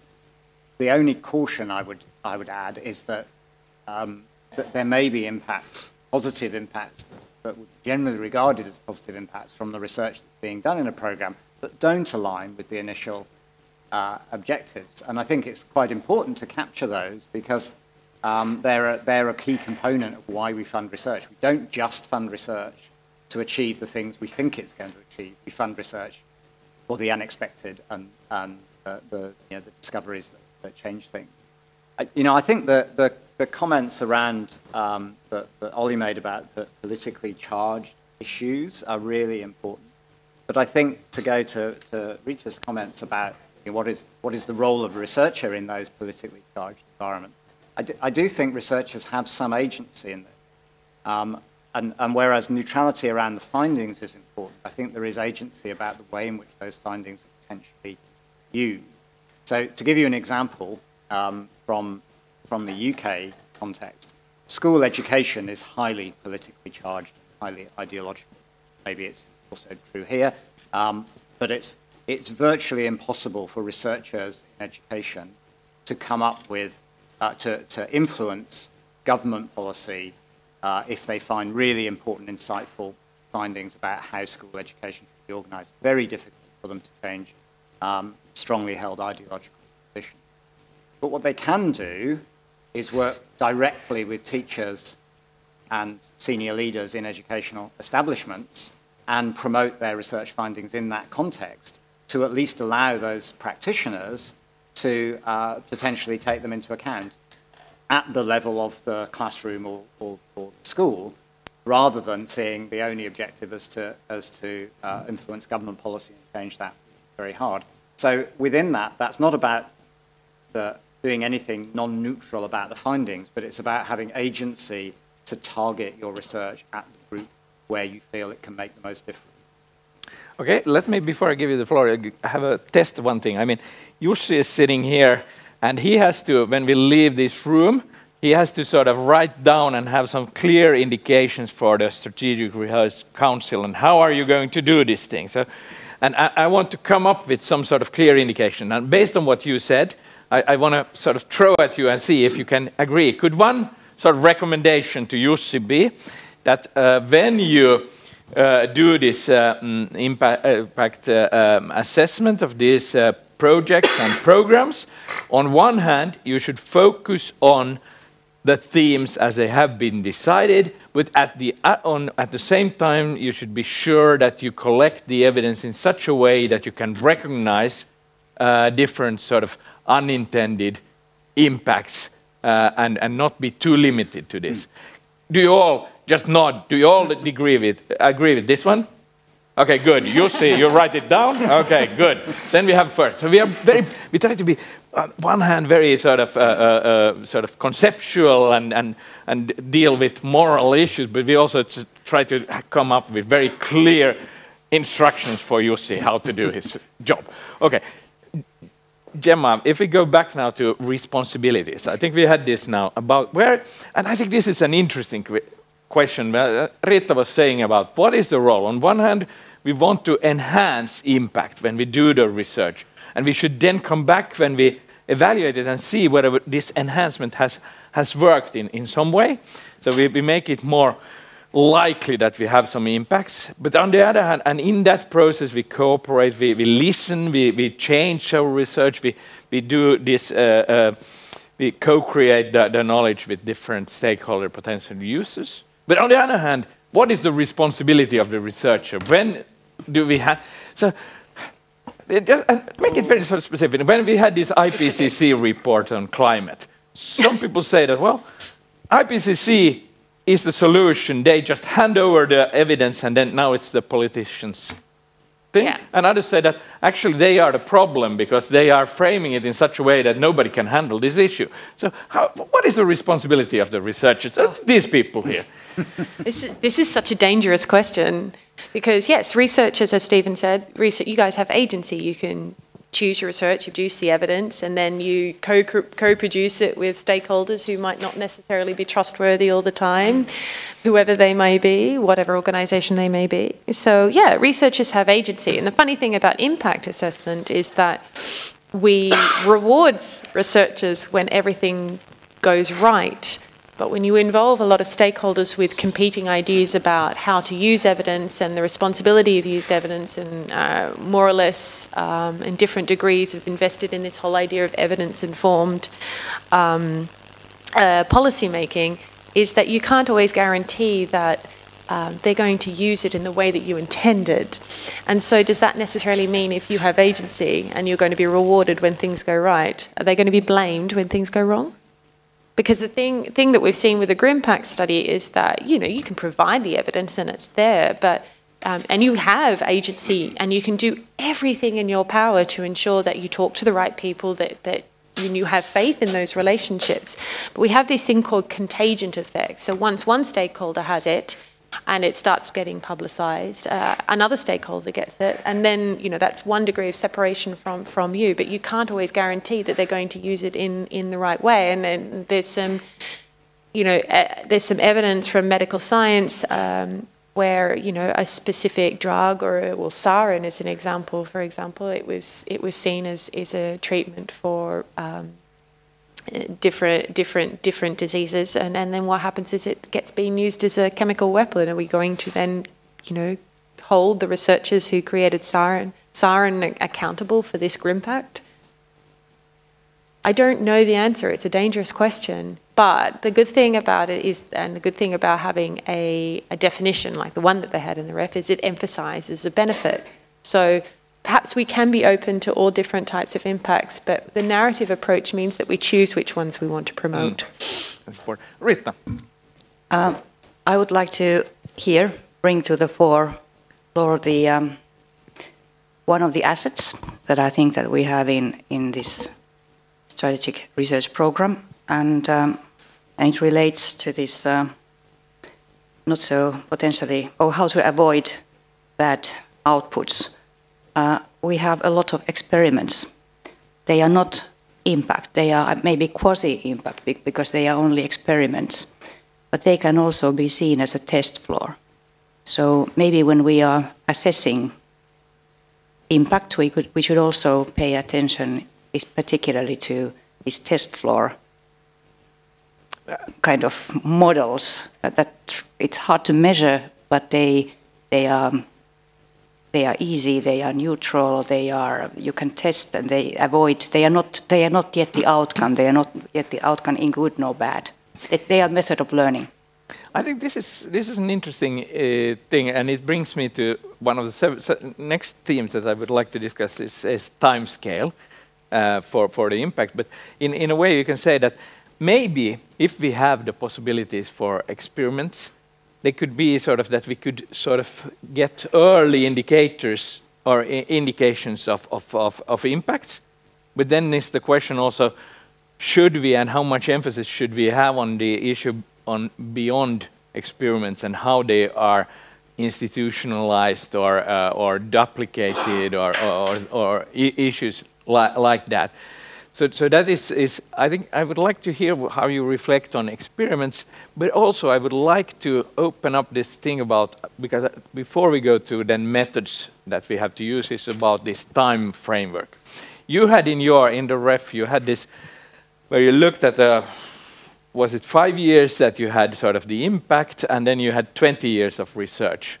So, and I was fascinated by this graph you had about social sciences. You have only the impact came from very recent research, whereas for medical and some natural sciences it was much more evenly distributed. And I was thinking, is this really so? Or is this related to the thing that the impact that is easier to evidence when it comes to social science is the more recent one, and whereas those who changed our concepts and thinking, it's really hard to say that I have this email that proved that it was based on this research, and therefore it focuses more. So this is again about, well, what can we, what is the time frame of what is the time frame for the impacts? What can we at what time evaluate, and what is how is it linked to then evidencing? So, Stephen, experiments and timeframes. Where to start? And experiments, I think one of the advantages you have in this strategic research program is that you are focusing very strongly on interactions, if I understand it, and you are already measuring the nature of the interactions and how they work in the course of the program. And I think on the timescale you're talking about, so I'm now going to move on to the timescale. On the timescale of you're talking about for the ex post evaluation, then actually understanding that interaction activity and map is really important, because you're not going to be able in 1, 2, 3 years after the program's closed to capture the whole of the impact that has come from them.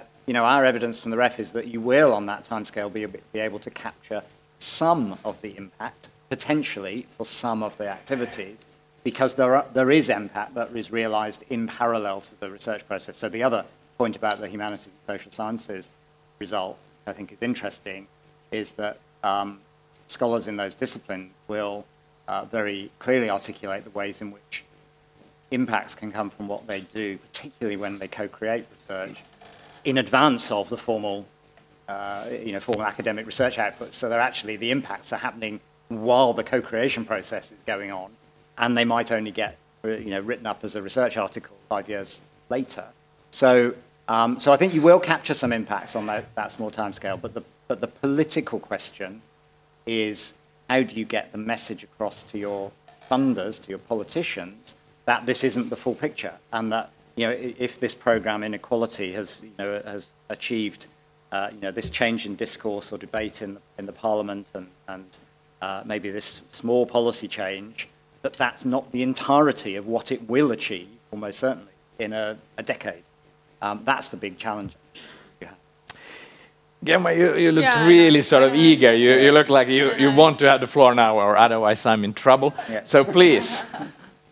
So I just wanted to build on Stephen's point from an impact assessment as a process idea, is that, the strategic research groups are very much focused on interactions, and there are models of impact assessment that focus on interactions. They call them productive interactions. So, having coffee with the policymaker is not particularly productive, but, having a co-created relationship is a productive way. And there are, typologies of what is considered a productive relationship or interaction as it is. And the difference between the ref impact And what it seems that you're planning here is that the REF impact was focused on that effect or change, that one thing that happened in time. And obviously, because you had such a large time scale, it was reasonable to assume that something had happened in 20 years, otherwise it wouldn't be done. But the larger the time scale, when you focus on an impact being a single event, curing cancer, whatever, it became and with a large time, it becomes more and more important for you to draw reasonable conclusions about the causality of that one piece of research versus that impact. And the other thing that happens is that research moves on, and just because your research is curing cancer doesn't mean that your research is the only piece of research curing cancer. So along those 20-year timeframes, you end up having competing claims on that impact. Here, you're focusing on productive interactions in a comparatively small time frame. And so being able to evidence these as an ongoing productive relationship that produces, impact, it is far more realistic, and it's far more, also because you're doing the evaluation mid as well as post, like ex ante as well as post. So you're doing an assessment in the middle of the 3+3 years, and then one at the end as well. Then focusing on interactions with an emphasis on productive interactions is perhaps a far more realistic and far more workable model for assessing impact than, including for this particular time frame over the 6 years an event-focused or one event-focused impact assessment, as was done in the REF.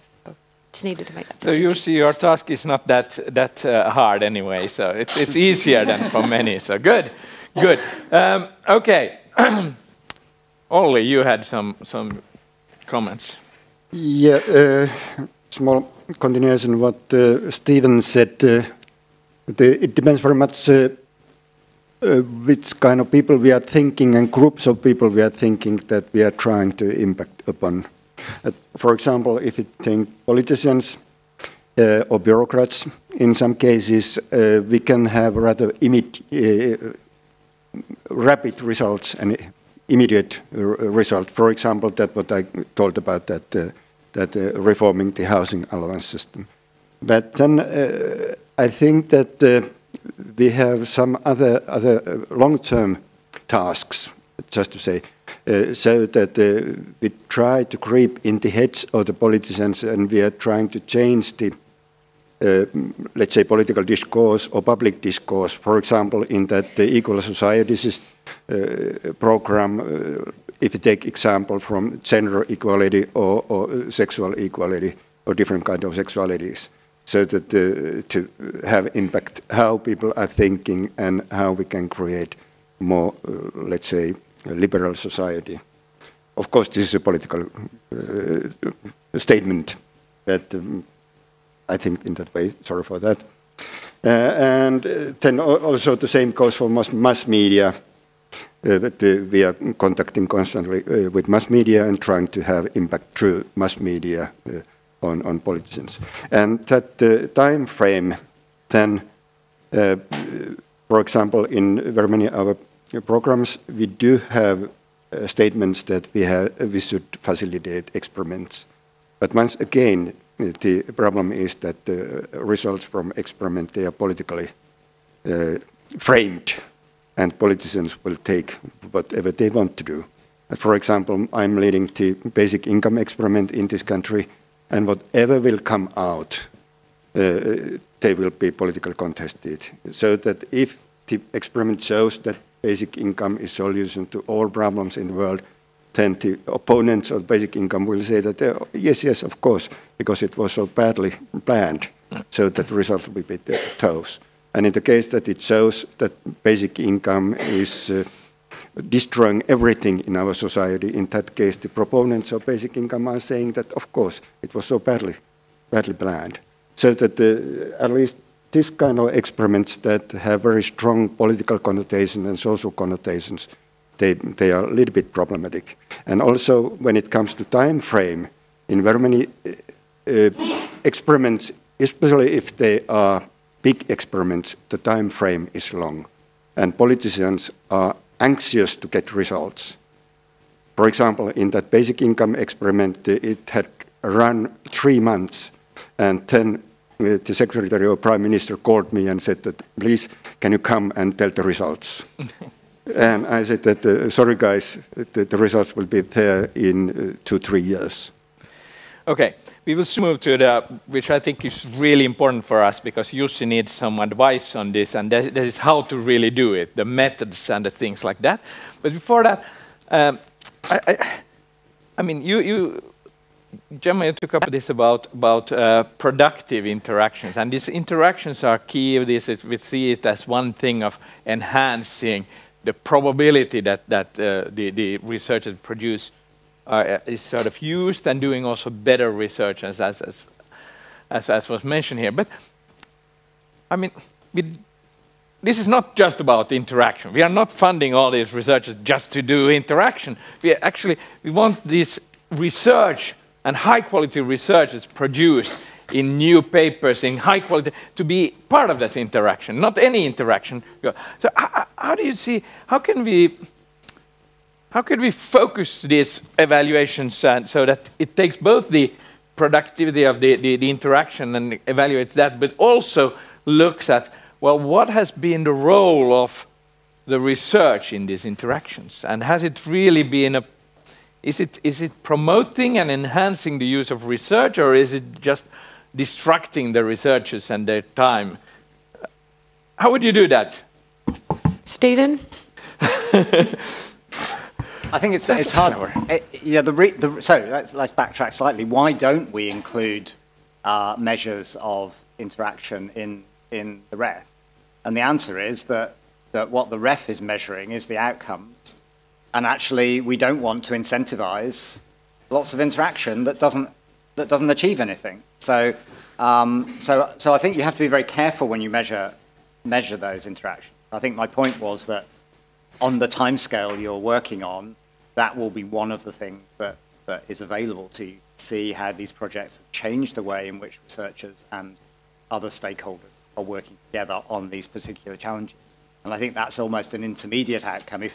If that is happening well, then you might, in 5 years' time, be getting real strong impact. If it's not happening well, then you certainly won't be getting impact in the future. And so something needs to change, and the approach is not right. So I think you can conclude things from that, but you do have to be very careful not to incentivize just, people going and having lots of cups of coffee with civil servants. That's nice and great, but is that actually changing anything? And I think, from my very, cursory understanding of the programs, because you've built co-creation into the process, then you can actually, in principle, in a qualitative way, ask questions about how that co-creation is changing the direction of research, or changing the nature of research, which does allow you to go back to Gemma's point, to have some way of assessing the productivity, the effectiveness of action. Gemma, when Stephen now gave you some minutes to think about it, maybe you can reflect, and then Riitta, and then we move on to methods. Sorry, Olli, you spoke so much. I think building on what Stephen said, I think you've got to be really careful when you say we're going to either measure the impact as the event or the productive interactions, is that by doing that and setting up that definition, you end up framing the behaviour that the researchers engage with. I mean, we all want to be evaluated well, and we all want to be evaluated positively and get more money. So, of course, we're going to engage in those activities that we know are going to have a reward.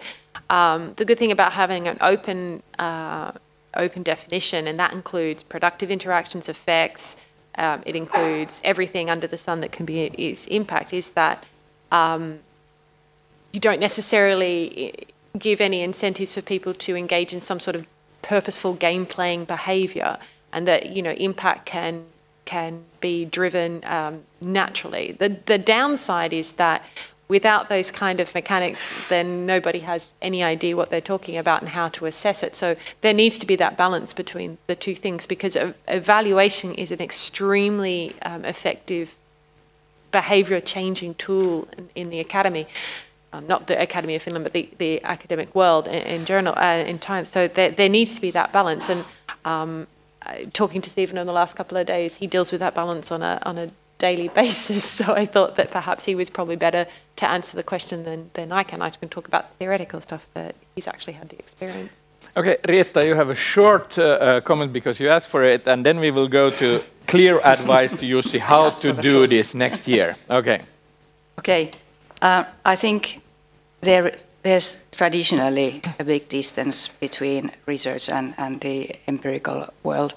And this question of how do we guarantee that it's high research that is and will be the basis of decision making in the world. How can we combine these two? And I think, sorry, but I still think we have to go back to this interaction model that we have here, because I think researchers are the clue and they are the interpreters of their own research to the end users. I think that we can't put this responsibility of interpreting theoretical research to the end users. So I think this model, at the richness, one part of the richness of this model is particularly the one that researchers are both researchers and the interpreters of research to the end users.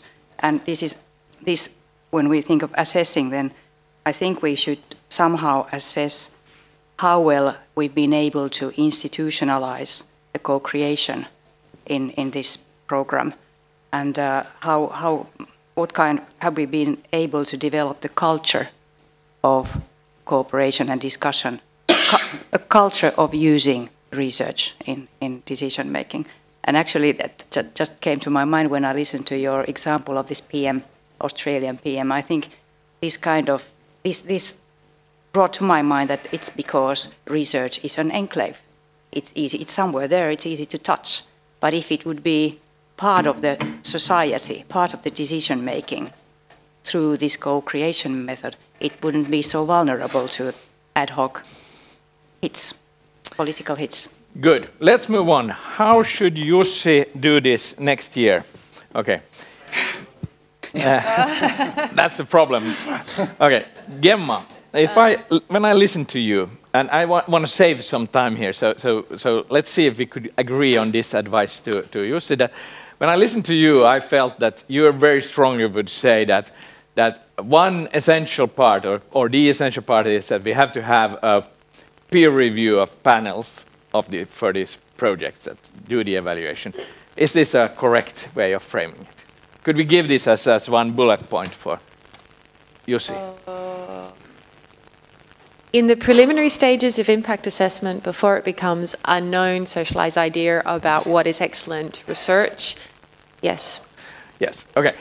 Do you all, the rest of the panelists, would you also say that we should have panels that do this? Can you agree to that? Good. Then let's save a bit of time. No, you don't take it. Yeah. But if we have panels, who should be on these panels? So, Stephen, yeah. Who should be on this panel? So that was the point I was going to make. That I think that having some panels and the peer review process, and for all the reasons Gemma has articulated so clearly, is central.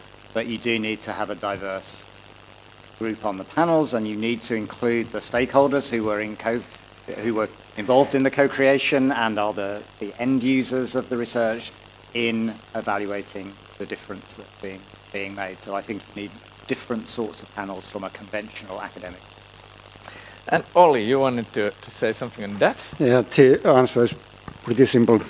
All our best buddies should be included in the panel. But actually, I think there's one problem here, and I think that when we have been speaking very much here about high-quality research, but we don't say that much on that topic in those announcements that the Research Council has from the government. They are not that much interested on the quality of research, they are interested in impacts.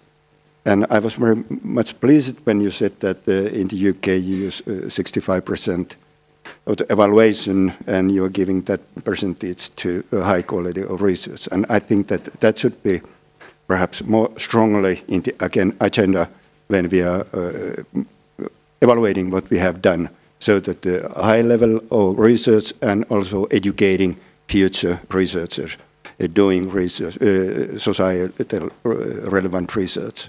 So that I think that should be in our mind, but also, of course, because this is linked to society, and they want us to show impact, in that case also our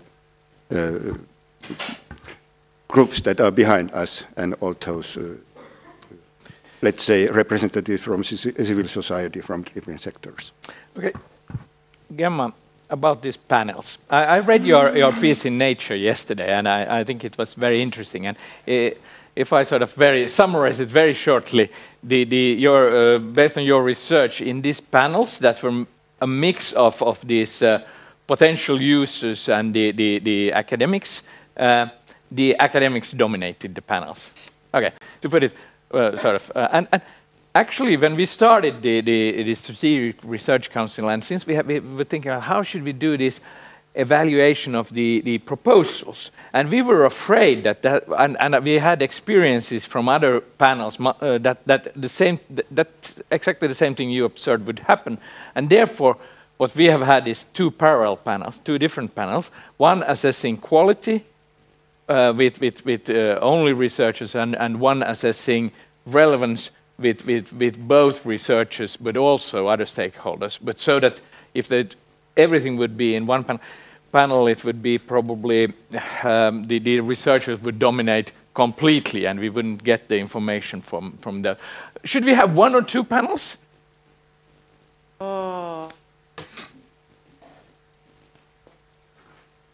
It's not a matter of separating the academics from the users. They do work well together sometimes. It's just that in the book I talk about the academics already forming a very in-group, and the users or the impact-only assessors that came in were formed an out-group. So it's not it's like separating 4-year-olds in the playground, isn't it? The idea is not to separate them, but to get them to work well together.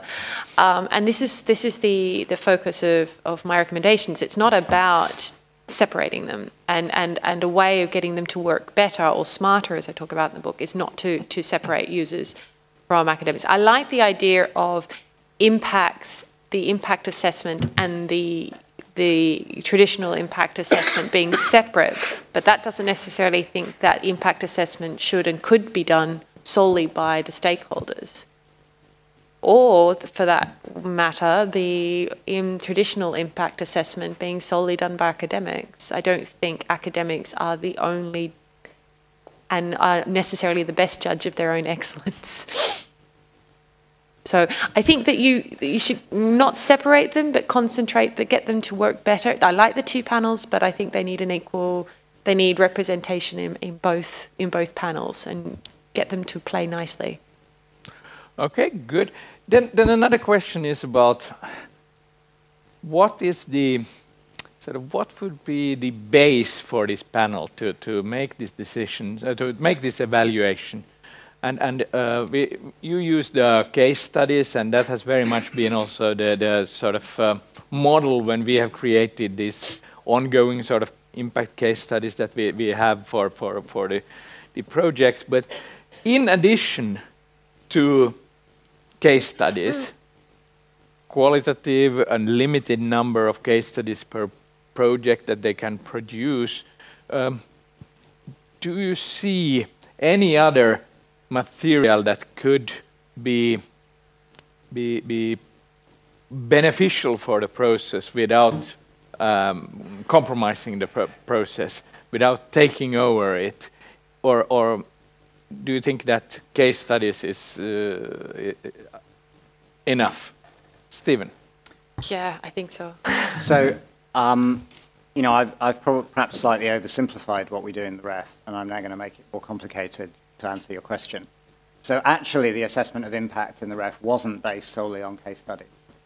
So as well as case studies, the submitting units had to provide a narrative about so it's still narrative, but a narrative about their approach to impact and the processes they put in place to ensure that impact is delivered. And that also formed part of the assessment.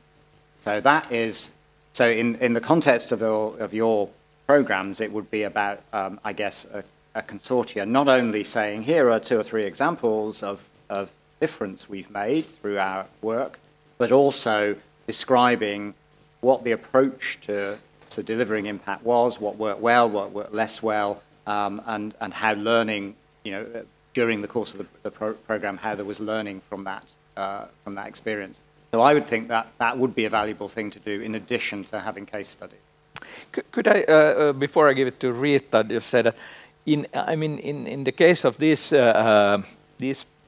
projects, when they submitted their plans, there was also an interaction plan which said that, well, how do they identify key stakeholders? What are the processes? How do they intend to interact with them? What is the basis? What are the resources they have? So actually, one could say that you could go back to that and see, did you deliver that, and did you modify it, and how do you think about that? And that would be in parallel to and you are all nodding, so we have again a very specific to our photographer, Jussi, who is going to implement all this. This is a concrete, again, advice that have two, on one hand, the case studies, on the other hand, this follow-up on this and this approach. I think it's very good, and everybody is nodding on this one. And I'd just add that, just to emphasize again what I said, that in that looking at the document that started the project and evaluating how that's gone, to think very much about learning as being the thing that you're evaluating there. So it's not about, you said you would talk to 25 politicians and you've only managed to talk to 20. That's not what this is about. It's about, you started talking to politicians, you realized that they were the wrong target audience, so you stopped at 5 and moved on to a different, you learned from that experience and moved on to a different approach. So the risk is, if you just say, we're going to look at what your plan said, that becomes a very sort of instrumental thing, but it's not, it's about learning. Yeah, absolutely. Gemma? I was about to disagree, but now I agree. That's how fickle I am. I think that the number one rule of evaluation is you don't evaluate something based on a target that they haven't identified themselves before, initiating the program. But in this case, when it comes to impact, these things, knowing that impact grows and interaction become available serendipitously, it's a learning opportunity, and it's also being able to reward for when serendipitous beneficial things happen and how they've got on and built that. Not that they occurred, but whether they've built on. That defines whether an interaction just occurred or whether it becomes productive. Good. Then I give the floor to Olli and Rita, and then we will have a gallop. We will ask the audience some questions, and then we will maybe end after that. I noticed that clock is a bit off. Steve Jobs tells me we have 1 more minute. Okay, so Olli, short. Coming back to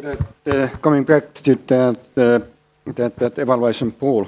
I think that that model that they applied in those flagship evaluations and interviews, it was a good one in that way that there was one pool that was scientific pool and then impact pool, and they were interviewing people separately, but then they are working collectively. So that I think that that would be one possibility and one advice to Jussi, to have scientific and then impact and then merge them together to evaluate everything. And I very much agree with that idea that when we are evaluating the impact, we will look at what we have promised to do and what we have done. Good. Rita, very short. Okay, very short. When we assess impact, we have these case studies, narratives written by researchers, but if we assess impact, should we listen more to the end users? Should we ask them to write the case studies? Should we hear from them what worked, what didn't work, what was useful, what was not useful? Was it useful? That's an interesting idea. That's something we have to think about. Okay, now I will ask you. You are working in the projects. You will be asked to provide the information for these evaluations. We will do this just, you raise your hand. I have 2 questions, and you can answer yes to both or yes to one. Or let's start with the first. How many of you are terrified by this idea that you will be asked to provide information for this impact evaluation? If you are terrified by this idea, raise your hand now. One and Jussi. Okay. And then there was somebody who mentioned that you should be enthusiastic about doing this. Enthusiastic? I think it was Jyrki who was saying. So how many of you are enthusiastic about the possibility to provide information about your impacts? Yes. Yeah, okay, there are some enthusiasm. Okay, so this is the basis we have to sort of work on.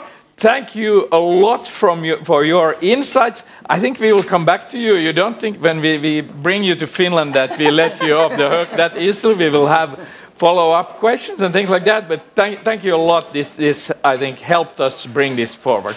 And then Jussi will give the conclusions. Thank you very much, Per, Mikwits and the panel. No, thank you. That was a really good idea. It was really nice. You know, last time we had a panel discussion hosted by Per Mikwits. One of the panel members, when leaving the room, said to me, well, nobody does it quite like Per. And I think we can thank again our host for not doing it quite like anybody else. Thank you very much, Gemma and Stephen. Now I'll switch the language to our domestic one, to Finnish.